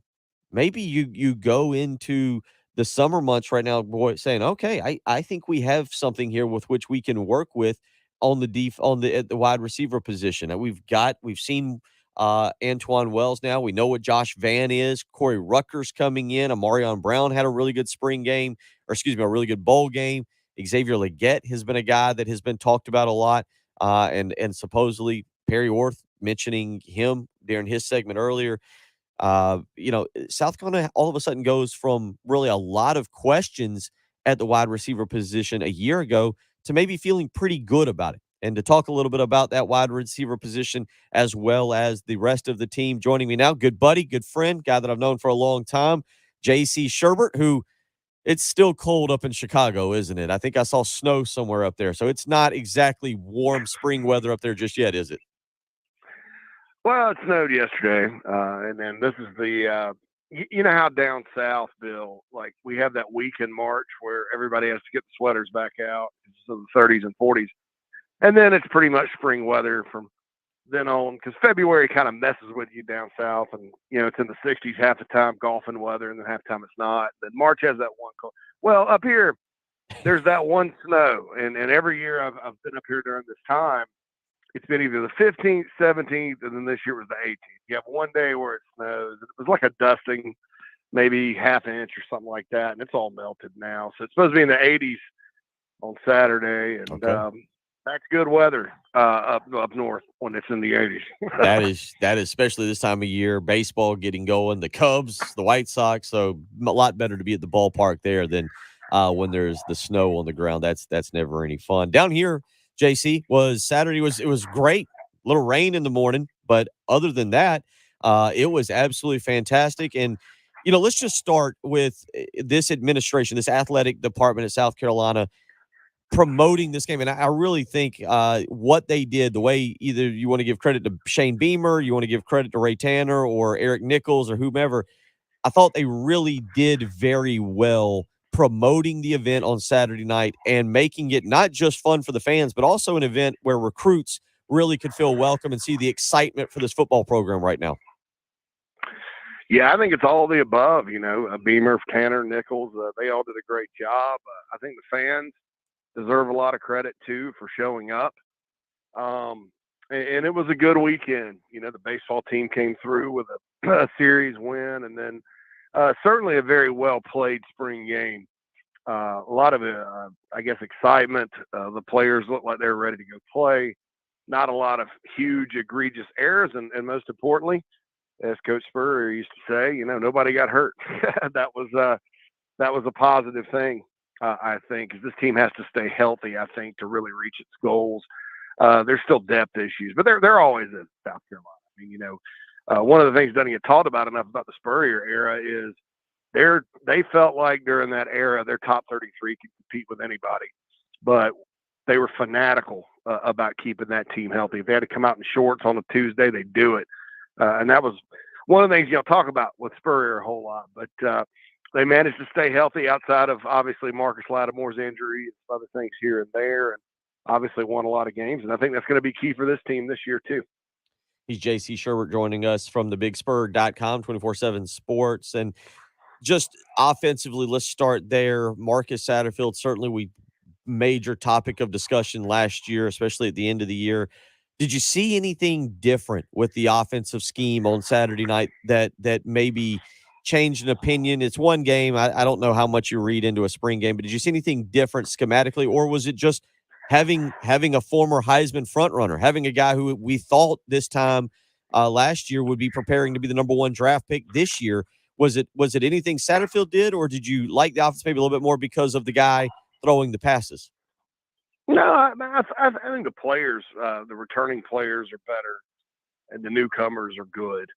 I don't think that we saw a bunch of the offense on Saturday. I'd be surprised if, with an arm talent like Spencer Rattler and with some game breakers at receiver and tight end, that if Carolina's kind of a dink and dunk short passing team this year, I think having that in your arsenal is very good. You see teams all the time that they'll sit there and dink you. And Clemson in their heydays.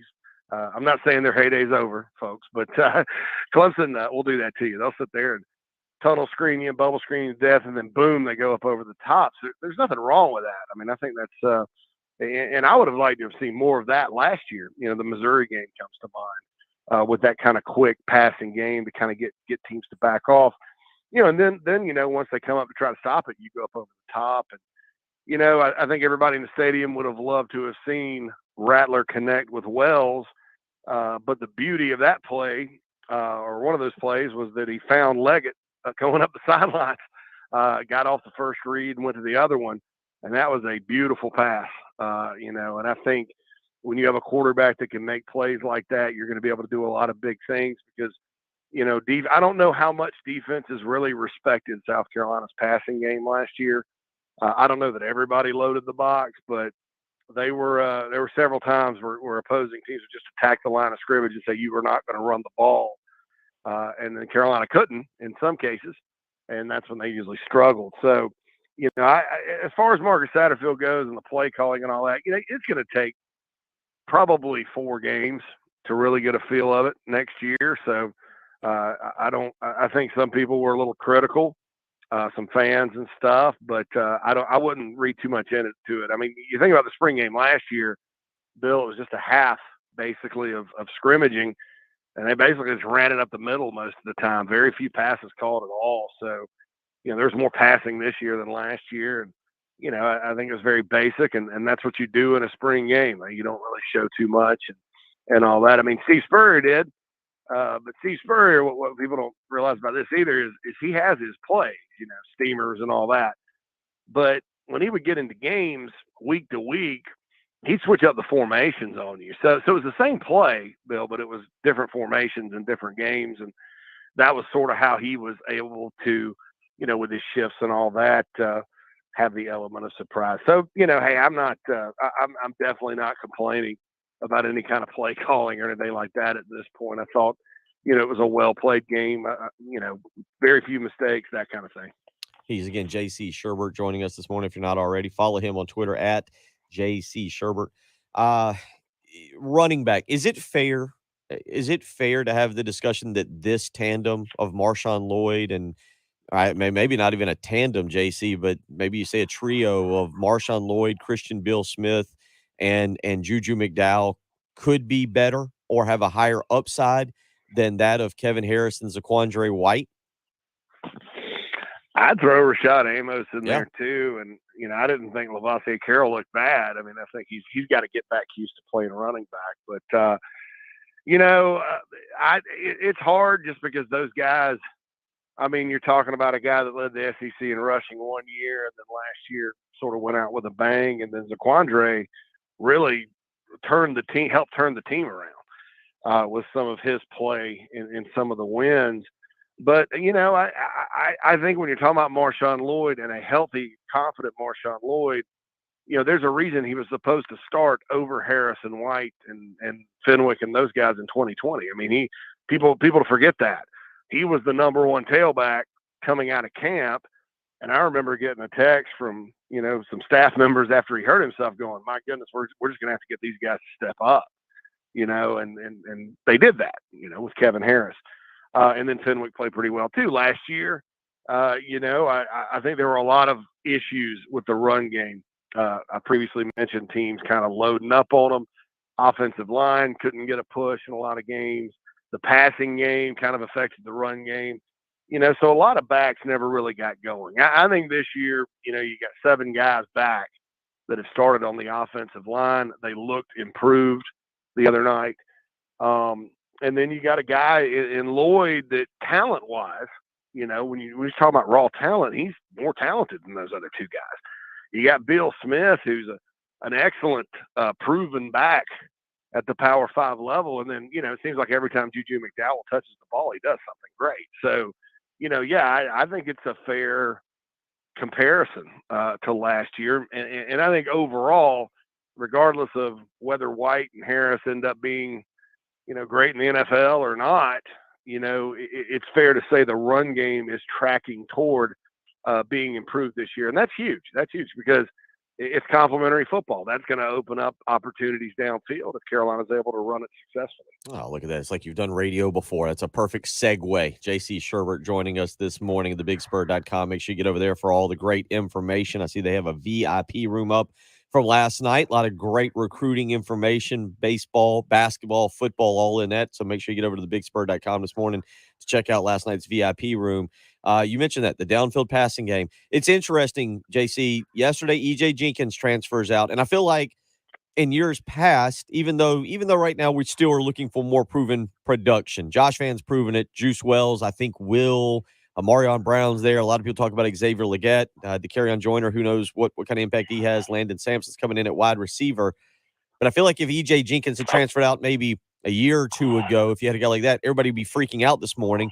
Instead, it's kind of like, all right, well, he'd have been a nice piece, but we've got all these other guys. Corey Rucker's coming in. Your thoughts on wide receiver and tight ends and how this kind of shakes out? Because that's a lot of names I threw out there, and there's only one football that gets passed around.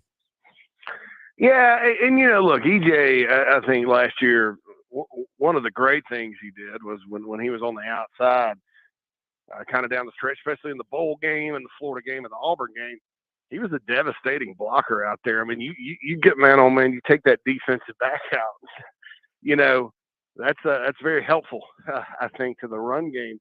But I don't think he's an outside receiver. I think it's intriguing to look at him there because he's 6'7", but I think he's more of a guy.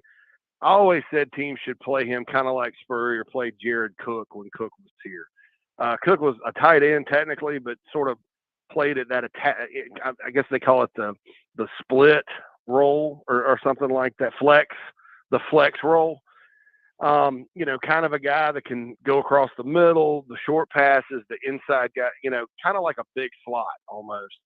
And so you start thinking, you're like, well, if you play EJ there, or who are you taking off the field? I mean, are you taking Van off the field, Wells off the field? Are you taking Brown off the field? Are you taking Bell off the field? And you just don't. It's hard to justify. And I think EJ Jenkins still has a really good chance. He had a pretty bad setback in preseason last year and never really got going. And you can say that for some guys like Amari and Brown too. But I think it's a smart move on his part to go someplace where maybe they're a little, and it sounds weird to say now because this wasn't the case last year at Carolina, but maybe there's a little bit of an opportunity to play more, and maybe the usage is different at a new place. And, chances are he's probably going to Virginia Tech with Jason Brown. And, I'm sure the Hokies and Brent Prum, those guys can use a guy like him. Excuse me, he's JC Shurburtt joining us this morning. Again, a few more minutes with him. And let me ask you this. Maybe the biggest surprise of the weekend had nothing to do with what occurred on the field. It was that there were no football commitments. South Carolina sits here now on April 19th. And I think JC, I guess that there are two still silent commitments. Maybe they've opened things back up because they never became public.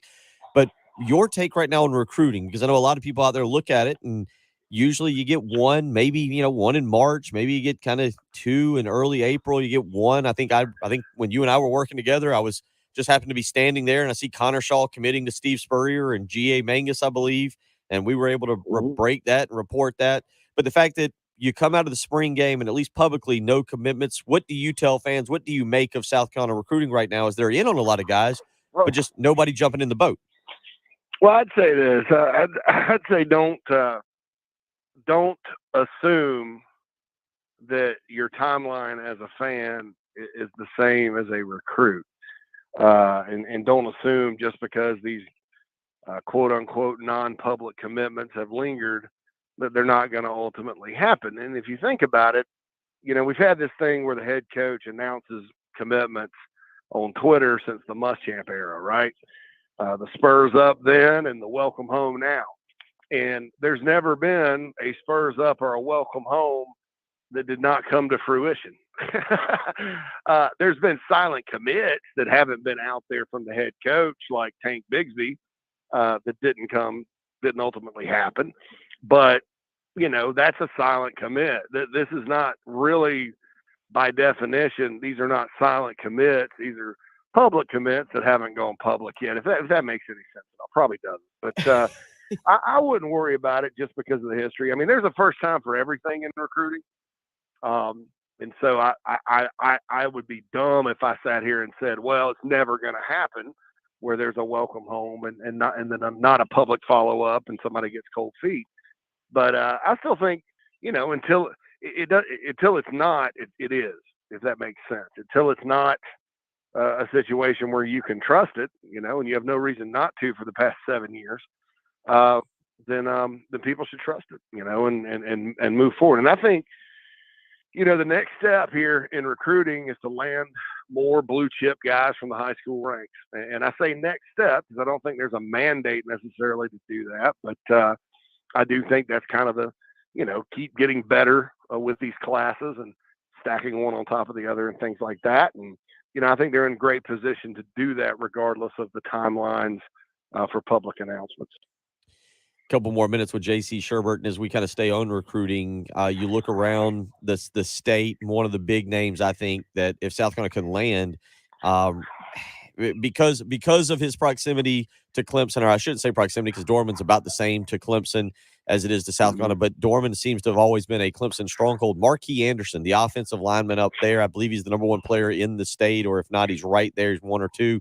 And South Carolina, you're always looking for the big uglies on the offensive line. Steve Spurrier really got it going. JC, I remember us being down at Bamberg and A.J. Cann going and landing Brandon Shell. So Marquis Anderson, the big offensive lineman up at Dorman, where do you kind of see that rolling to right now? Well, I have a crystal ball prediction in for South Carolina. I have for a while. I'll say this. I'd be a little concerned about North Carolina just because he seems to like it there, and he's got a teammate who's got an offer from North Carolina whose dad played basketball there. I think his name's Geff, but I'd have to look that up. And Geff was actually at the spring game, so, who knows what will happen there. But, yeah, when there's offensive line talent in the state, you need to go get it if you're the Gamecocks or Clemson. And, I don't think Carolina's getting Monroe Freeling. I think he's probably North Carolina or Clemson. So Marquis would be big. Not just to kind of crack the Dorman nut, but he's a really good player. And then you look at 2024, and you got Cam Pringle and Josiah Thompson, who are both early leans to the Gamecocks. There's probably not been a pair of tackles like that in the state since I can remember. Just those two guys are elite. I know the 2024 rankings came out. I think both are grossly underrated. You're talking about, guys that, just about anybody in the country is going to want. And so when you got that ability to go get those guys in state, I think you got to do it. And it starts with Anderson this cycle and then moving forward with Thompson and Pringle in the 2024 class. 803-404-6100. Anything you hear this morning, you can weigh in after we get done with JC. But final thoughts here. You look around the country, JC, and you see spring games right now. Anything you've taken away nationally as you've been able to maybe track, especially in the SEC, that just, I don't know if it alters your opinion of the season, alters your opinion of a particular player or where that could be going, but just your national thoughts here as you see spring games now across the country start to wrap up. Well, I got a chance to see a little of Alabama, a little of Georgia, and obviously those two teams are really, really good. I think, the key with Alabama is going to be, restocking that receiving core. So Bryce Young will have somebody to throw with, but we saw it hurt them badly against the Bulldogs in the championship game. But chances are they will. I mean, that's just Alabama. That's just how they roll. Georgia, it's hard to lose as many freaks as they lost. I mean, Trevon Walker and Nakobe Dean alone are two of the biggest freaks on defense I think I've seen. Jordan Davis inside as well. That's three. They're out. Now, they've replaced them with guys that have big reps and, there's guys like Nolan Smith that are back, but they do lose quite a bit on that defense. And I think Georgia's going to be good on defense, but are they going to be like they were last year? That's going to be hard to duplicate. And so I think the key is going to be for them to get their offense going. I think that there's a chance there's some quarterback discussion there. Can Stetson Bennett hold on to it, that kind of thing. Certainly not picking the Dogs to go south very far. But, a lot of people just assume that, because Georgia won it, they recruit in the top five, that they're just going to plug guys in like Alabama. Look, nobody's done that except Alabama the last 10 years. So maybe Georgia will. But I would be shocked. I mean, you're talking, freak city, man. Trevon Walker's 6'5", 252 and ran a 4.51 at the combine. Do they have somebody like that to replace him? Maybe. But I wouldn't bet on it. I mean, So that's and then Jordan Davis, of course, was the biggest, freakiest nose tackle in college football. So we'll see what happens with them. I did like their personnel. I think they got a really good team. But my question with Georgia is going to be, what kind of a drop off do they face on defense? Are they going to go from great and elite and all that to just kind of good this coming season? He's JC Shurburtt, joins us from time to time. We appreciate you taking time out this morning. Do hope it gets warmer up there, and maybe we'll send Jen up for you two to go to a Cubs game and discuss war stories of having to deal with me as an employee or a coworker. Yeah, that'd be great, man. That'd be great. All right, guys. Y'all have a good one. You too. Take care. JC Shurburtt. Make sure you get over to the bigspur.com. Check out all the great work there. We'll come back. We'll discuss that a little bit and wrap up what we've talked about this morning. You're listening to the early game on 107.5 The Game. Time show with Jay, Terry, and Tommy. Noon to 3. On your home of the Gamecocks. 107.5 The Game. Interest rates on purchasing new homes or refinancing have gone up a little bit, but that's all right.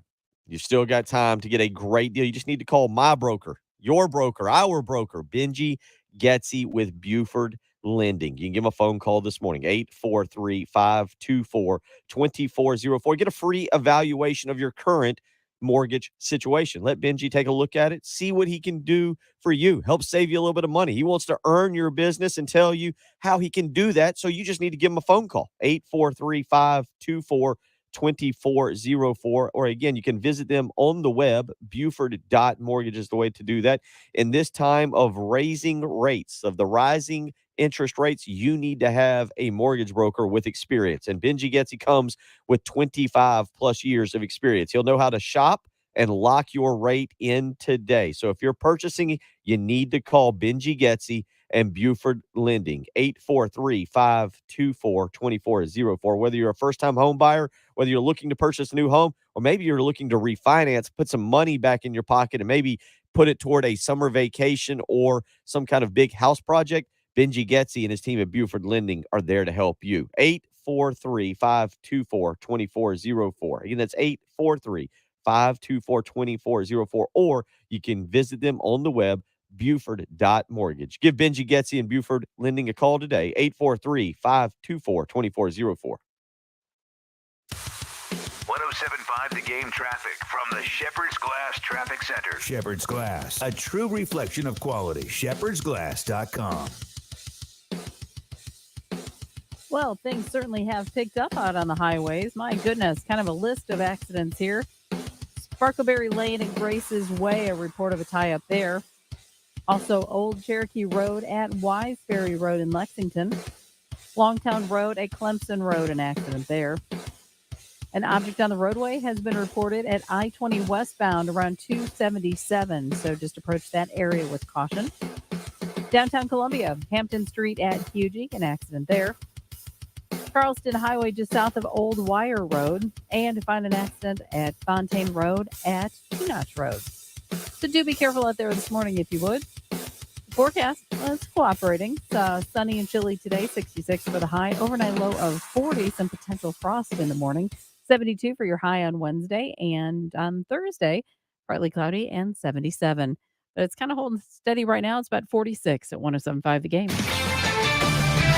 This is Boomer Esiason with the CBS Sports Minute. After 3 years, it was great to see the Boston Marathon back in its traditional spring slot yesterday. On the 50th anniversary of women's participation, Kenya's Paris Chepchirchir sprinted past Ethiopia's Ababel Yashana in the final stretch to win in 2 hours, 21 minutes, and 1 second. Pretty impressive if you ask me. I'm Boomer Esiason. CBS Sports Radio. Ugh, my stomach. Don't worry, I've got you covered. When you have nausea, heartburn, indigestion, upset stomach, diarrhea. What's that? It's Pepto-Bismol chews. Pepto-Bismol's in a chew? Yeah, they taste great and provide fast relief. And you can always have Pepto-Bismol handy. Ooh, let me try it. Try Pepto-Bismol chews for fast relief. Nausea, heartburn, indigestion, upset stomach, diarrhea. Use as directed. Keep out of reach of children. Get help managing your money for the life and years ahead. With Fidelity Income Planning, we'll look at what you've saved, what you'll need, and build a straightforward plan to generate income, even when you're not working.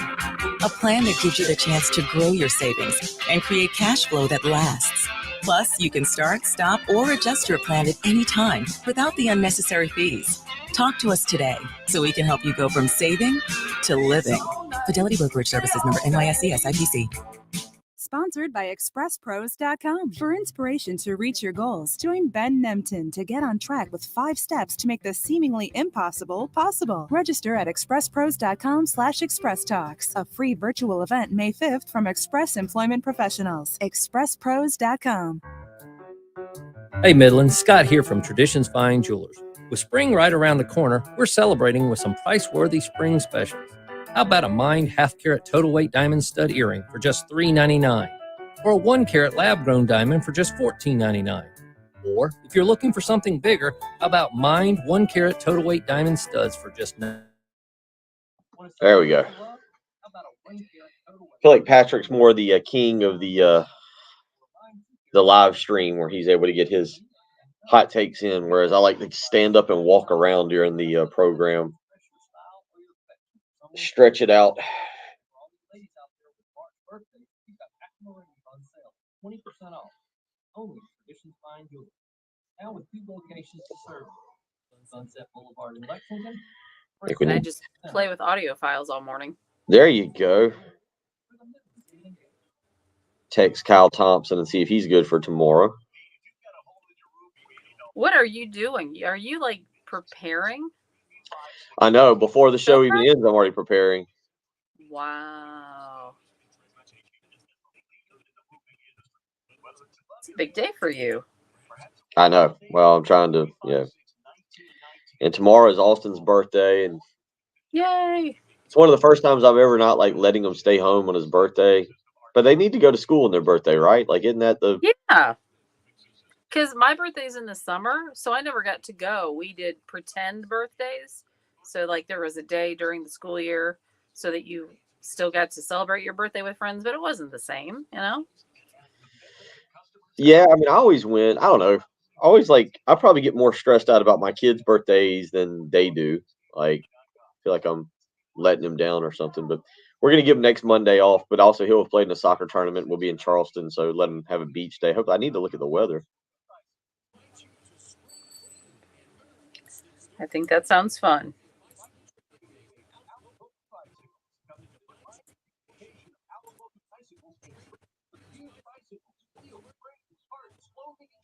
And receive instant store credit. Columbia Bicycle Training Days are April 21st through the 23rd, exclusively at Outspoken Bicycles on 3223 Divine Street. See Outspoken Bicycles on Facebook and Instagram for details. Don't let this opportunity pass you by. Broadcasting live from the Herndon Chevrolet Studios. This is 1075 The Game. Stop by, shop online today. We still got plenty of time. Yeah, we rolled right along here. Yep, 3.5 minutes. Good. Jen, you still got those audio cuts in there available from yesterday of Beamer and Spencer Rattler? Are those still available, or is it like leftover food and it's been thrown out? No, nothing gets thrown out in here. Yes, Okay. I do have all that. Okay. I'll tell you what, I'll call for number 9. Beamer, message to team going into summer when we come back. Number 9.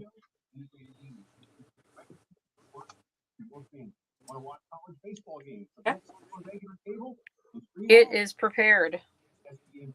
Hulu, YouTube TV, Disney Plus, and more. Integrated media can guide you to the perfect setup. You and your family to get everything you want all the time. Call them up at 803-948-8327. See them on Facebook and Instagram. Get the latest in Wi-Fi technology. It works everywhere. Integrated media. Hey, we'll be right with you for Bianca's flower shop. Spring orders and Mother's Day are a tricky arrangement. Can I get help in potting this little lady? She needs to put the pedal to the metal and find more florists. We're running low on daisies. How does that even happen? Indeed can help her hire great people fast. I need Indeed. Indeed you do. Our hiring platform instantly connects you with quality candidates whose resumes on Indeed match your job description. Visit Indeed.com/credit and get $75 towards your first sponsored job. Terms and conditions apply. Straight Talk Wireless now has the new iPhone 13 with cinematic mode, which lets you focus on what matters. And with Straight Talk, you can focus on getting the best deal. Our Silver Unlimited plan is just $45 a month for unlimited talk, text, and data. And it runs on the largest, most dependable networks, now with nationwide 5G. With the iPhone 13 on Straight Talk, you can share whatever you want, wherever you want. Straight Talk Wireless. 5G capable device required. Actual availability, coverage, and speed may vary. See terms and conditions at straighttalk.com. Men's Plumbing is growing and looking for exceptional plumbers and apprentices. If you enjoy helping people and our community, if you want a flexible work schedule, if you're looking to earn $85,000 to $100,000 per year plus benefits and paid time off, if you want free training in order to become a licensed plumber, and if you're ready for a rewarding career as part of a family, then we want to talk to you. For information, call Ashley at 732-TRIP or apply online at men's.com.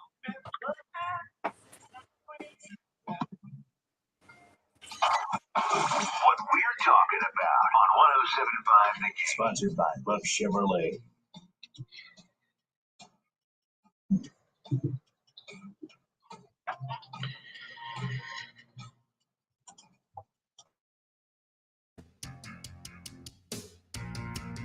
$8:35 on a Tuesday morning, April the 19th. What we've been talking about a lot today is still kind of the topic from yesterday, the South Carolina spring game. Big thank you to Perry Orth for joining us at 6:40 this morning. You can go back and listen to that on our podcast page, whether it's 1075 The Game or whether it's on the Spotify podcast page. Jen's done an excellent job of getting that set up for us, and you can check us out. Search for us on Spotify, 1075 The Game, the early game.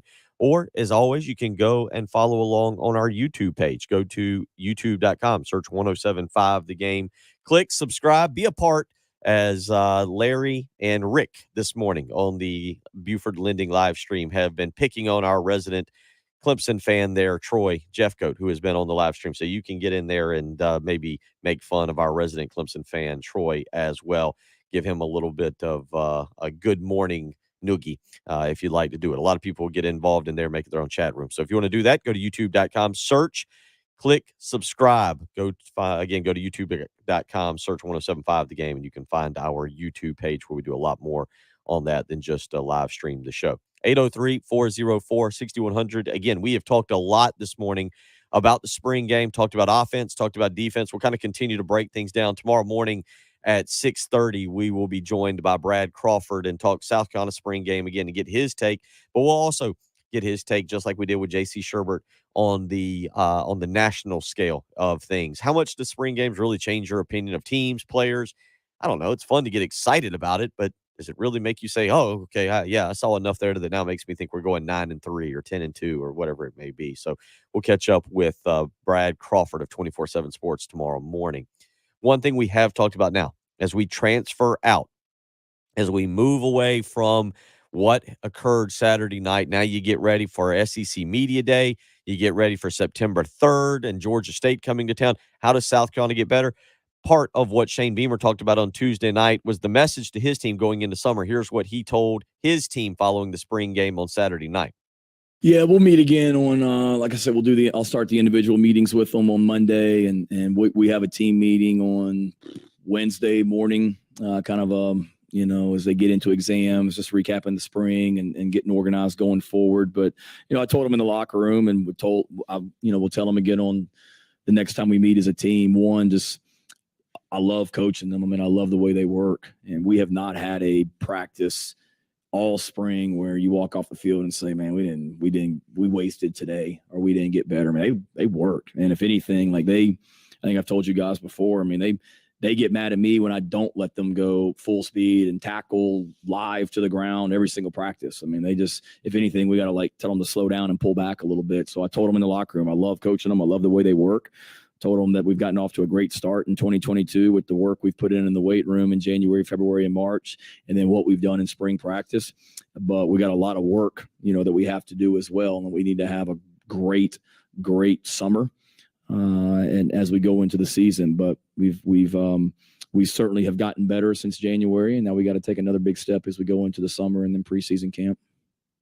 That's Shane Beamer from Saturday night talking about the next step for South Carolina. And he's right. That's exactly what it is. It's the next step. South Carolina will enter the season with a different set of expectations. It's hard for me to say what exactly the expectations will end up being as it stands for a record standpoint. I think you're still, the goal will still be to improve the win-loss record by one game, get to 7 wins. Yesterday, Pro Football Focus put out a way too early college football top 25. And, at this point, when we're mid-April, I don't know if it's the way too early. It's just probably the early preseason top 25. At this point, we're past the way too early portion of being able to announce anything. But Pro Football Focus putting out their top 25.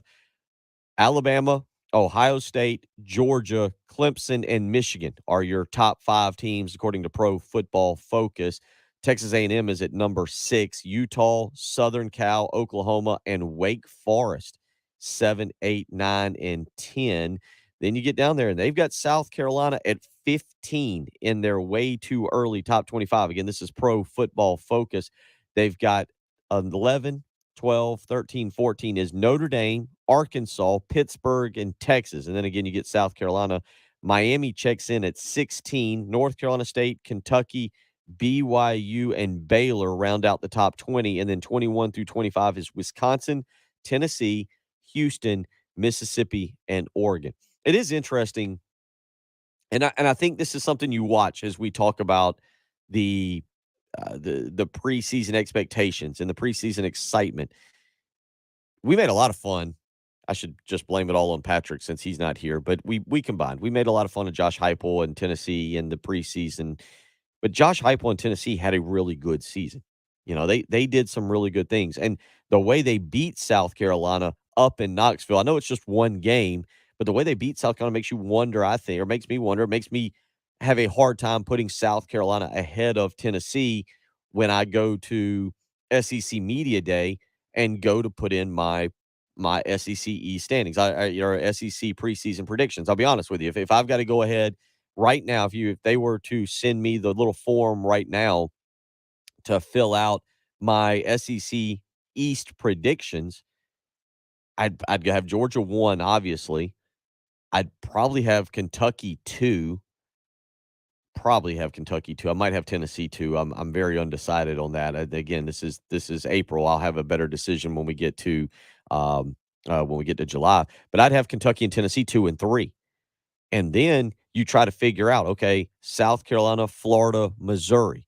How do you want to rank those teams? Eli Drinkowitz, still, that was not his best season. And I'm not sure that that program is necessarily improving. It's hard for me to get a real true grasp of what's going on at Missouri right now and to figure out where that program is exactly heading under Eli Drinkowitz. Last year, I was a huge Eli Drinkowitz fan, was not a Josh Heupel fan, and we saw how that all worked out.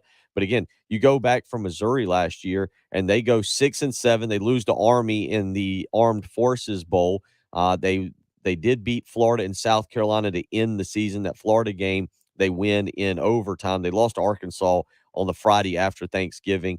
They didn't really have Missouri. I'm talking about didn't have a marquee victory last year. Their 6 wins were Central Michigan, Southeast Missouri State, North Texas, and then their SEC wins was Vanderbilt, South Carolina, and a Florida team that was pretty much done by the time they arrived in Columbia, Missouri. So you look at Missouri last year. It's not inconceivable to say that their best victory was South Carolina, which is kind of crazy if you think about it. So it's hard to figure. So I'd actually probably have Missouri behind Florida and South Carolina and go with South Carolina 4th right now, but that's all subject to change. But again, you talk about this preseason way too early top 25 from Pro Football Focus. I actually would probably have Tennessee a little bit higher. Maybe I might have Tennessee and South Carolina flipped when it comes to those two teams or that particular ranking. So it's going to be interesting to see as we go through. I think one reason you see South Carolina getting more publicity, more attention than Tennessee is the coaches. Josh Heupel's a very good coach, but Shane Beamer's kind of a charismatic guy who really knows how to work ESPN, work the media, to put out some stuff to really kind of build up the program. It seems like Josh Heupel's more of a guy who's just going to kind of go about doing it his way, quietly run a program and win some games. You look at Tennessee's schedule right off the bat, Ball State, Pittsburgh, and Akron in the first 3 weeks. They do go to the now Kenny Picketless Pittsburgh Panther team there on September 10th. And then it gets very interesting for Tennessee. Florida in Knoxville, at LSU, and then Alabama before Tennessee Martin. Tennessee will then finish out the season with Kentucky, Georgia, Missouri, South Carolina, and wrapping up the season with Vanderbilt. So Tennessee and South Carolina, I think you're really keeping an eye on those two teams here as we move into the offseason. 803-404-6100. Jen, let's get out to the Love Chevy phone lines real quick. Ray wants to weigh in on the spring game. Ray, how you doing? What's on your mind this morning? Hey, good morning, folks. Yeah, just wanted. I was at the spring game, and the thing that really impressed me is how the team played clean. And this is the first time in a while I can say we look like we have a SEC team, as far as the numbers, the size, and that type of thing. But the players that really stood out that I saw, of course, a lot of players I thought stood out, but I thought Huntley on the defensive line. I mean, we couldn't block him that night. And I was kind of glad to see that because it gave him more of an idea of like what live bullets are going to be like, even though he didn't get hit. But I mean, Huntley looked like every bit of the 5-star. And of course, Marshawn Lloyd, he made a couple moves there that, golly, I'm like, man, that one move he made where, I mean, he juked a guy out of his socks and he went for about 12 yards. I'm thinking, that's the 5-star player that was going to start 2 years ago over players like Kevin Harris. So, real excited. Hopefully, he stays healthy, which, everybody came out of spring healthy. That's the number one thing. And also I thought the one tight end was the number 12. Was it Kennison? Travion Kenyon. Kenyon. Thank you. Yeah, Kenyon. I thought he had some really nice catches. Didn't see many drop balls, maybe a couple here, but God, overall it was just a clean game, and it was real exciting to be there. And looking forward to the season. And like you said earlier, I heard you. I had to jump on work real fast. Like the next 3 to 4 months, I think it's going to be some real good conversations going forward because, I do feel like we have hopes going forward. But, hey, thanks for letting me get a word in. Thanks. Hey, no problem. Thank you for the phone call, Ray. If you want to weigh in this morning, 803-404-6100. Jen, what have you just tweeted or retweeted? This girl just grabs a snake and goes and Yeah, some dude was trying to, pick up a snake with a stick or something and maybe put it in a bucket to take it off the sidewalk. And this young girl just came up and was like, I got it. And just picks it up and walks it into the water. Ugh. I'm just not a big snake fan. Jen doing very hard work here on the program, following my one snake Twitter videos. It was when I was posting the JC Shurburtt thing, and this was like the first thing that was popped up on there. I'm like, whoa, what is this? Isn't that bizarre? I mean, she's just like, yeah, okay. You'd have thought she picked up a kitten. It's a slithering snake. I just can't believe the snake, 'cause she picks it up right in the middle of the snake, and like it goes limp. Like it doesn't even try and bite her or do anything crazy. It's like the snake just, I don't know. It's crazy. Yeah. Jen working hard behind the scenes this morning, putting up our interview with JC Shurburtt and with Perry Orth and snake video and retweeting snake videos. You can go to @JenJensenMorris for all of that great content, whether it's our interviews this morning with Perry Orth or JC Shurburtt or a video of a girl snagging. By the way, it's not a small snake that she grabs. That's about I'd guess a 5-6 foot snake that she just scoops and walks calmly down to the pond. Right? I mean, literally, it's like she's picking up that snake as if the same way I would pick up a kitten or a puppy, or you would just grab it. Is that what you did? Because it's not like she didn't gently cuddle it, picked but- it up. She just, No. I mean, I was just like, I got this. okay, you can see that video for yourself. So Go to weird. Jen Jensen Morse on Twitter, and not only can you see it, you will now also learn how apparently Jen just grabs kittens or puppies and Okay. Well, and I don't throw them in a pond. So let me clarify that. But she was just so comfortable. Like I would be comfortable with a sweet little animal. it is crazy. So again, Jen doing hard work this morning. Anything you've missed, you can go to 1075 The Game's podcast page. You can go to our Spotify page, which is the early game, 1075 The Game. You can search Spotify for that. Or again, you can go to Jen's Twitter account @JenJensenMorse, where again, plenty of incredible content from Jen as she keeps you updated on the world of girls grabbing snakes. We'll come back and wrap up this program. It's the early game on 1075 The Game. The Extra Point. With Pearson, Preston, and Gamecock Central. 9 a.m. to noon. On your home of the Gamecocks. 1075 The Game.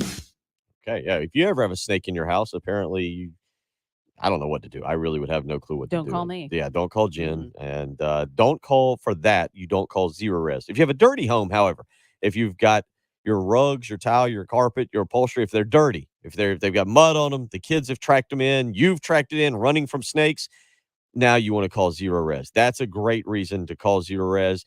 803-262-4020 is how you can get in touch with Zero Res and get an appointment scheduled. That's right. That patented ZR water technology will make your house look insanely clean. That's how I use to keep my house clean. And right now you can get 3 rooms of carpet cleaned for $109. And when you mention me, Bill Gunner, at 1075 The Game, you'll get a hallway cleaned for free. You can book online, ZeroResColumbia.com. Again, I trust the pros at Zero Res to maintain my home.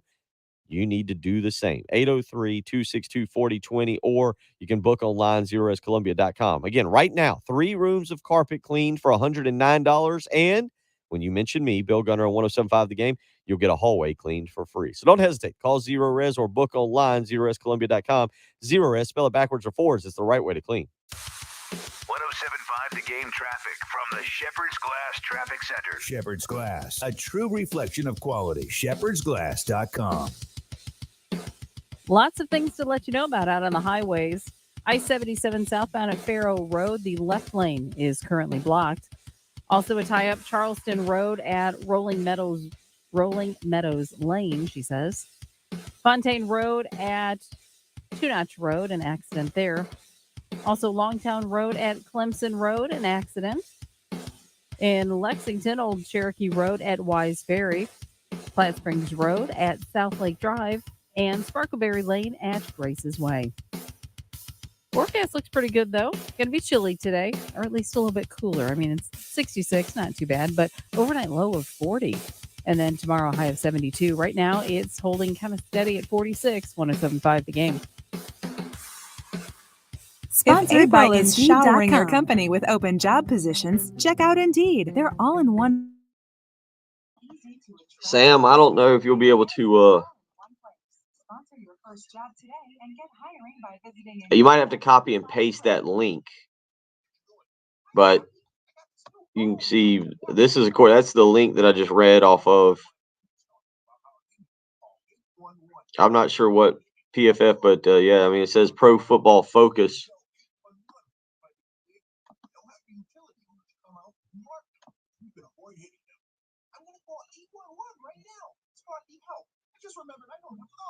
Here's the actual article. Sponsored by Indeed.com. Here's the actual article, Sam, that I sent the link to Own3, but here's the actual PFF Pro Football Focus article there. I guess you can copy and paste that link. Your trade will never be worth more than it is right now. Visit Herndon Chevrolet online at HerndonChevy.com.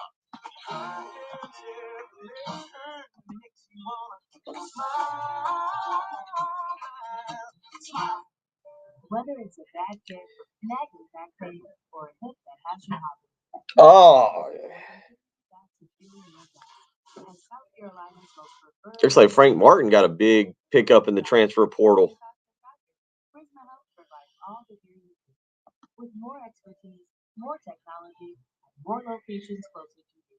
We're doing even more to help you be your healthiest you. Prisma Health, the orthopedic experts. Outspoken Bicycles invite you to spring clean and earn instant store credit. It's Columbia Bicycle Trade-In Days at Yeah, Outspoken it's Bicycles. Come into the Divine Street location of Outspoken Bicycles and trade in your used bicycles, wheels, frames, parts, clothing, and shoes, and receive instant store credit. Columbia Bicycle Trade-In Days are I think if Patrick was here, he'd be able to. He knows how to share the screen to show Jen's scary Twitter snake video. Restaurant Week has Sanjay's tables jam-packed. He needs more servers to keep these new customers coming back. Let's keep these tables turning as fast as possible, okay? You're gonna need to hustle. Indeed can help him hire great people fast. I need Indeed you do. Our hiring platform instantly connects you with quality candidates whose resumes on Indeed match your job description. Visit Indeed.com/credit and get $75 towards your first sponsored job. Terms and conditions apply. Do you want the best for your car? Then fill up with premium at Circle K. Circle K Premium is our best fuel with double the cleaning detergent, protecting your engine from corrosion and damage so it can work at its best. And that, my friend, increases your mileage for more cha-ching or pocket. Plus, when you fill up with premium at Circle K, you can save up to There's a video of offer valid Thursdays or Fridays. Dansby of Freddie Freeman's kid running over to hug Dansby Swanson. Two sizzling sausage patties, Yeah, I don't do snakes. freshly cracked Friday, double win. Oh well, I know Braves fans are all broken up about that. Sorry, Jen. I don't know if you've been talking. I had my. Oh, that's good. I just now said when I was looking at Anthony about getting a black snake out of the garage. Yeah, I'm just not a fan. You know, I've nailed one with a shovel before. You know, chopped the head off, and it's just not my. I'd rather not deal with them. Yeah, seems fair. Hey, we have very little time. Good. Best way to do it. Very little time. Yeah.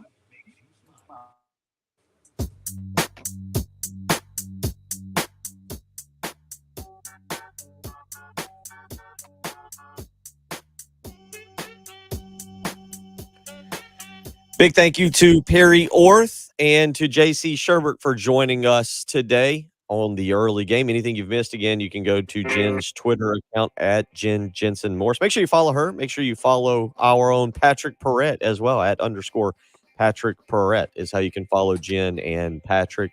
But you can go to Jen's account and check out the interviews we had, as well as the snake video, which Jim on the text line is telling me fear of snakes is the problem, not the snake itself. Yeah, that's legit. Yeah. So I watched some of those shows where people get bit and don't make it out of the canyon. Right. It's more of my fear. So Mm-hmm. tomorrow morning, Brad Crawford will join us at 6:30. Kyle Thompson will look back at the Masters. We will continue talking some spring game. We'll look ahead to the weekend. It'll be Patrick Perrette will be back in studio. Jen did not use the Nerf gun at all this morning. A successful morning I'll double it up tomorrow. An award-winning morning. Everybody have a great day. We'll see you tomorrow.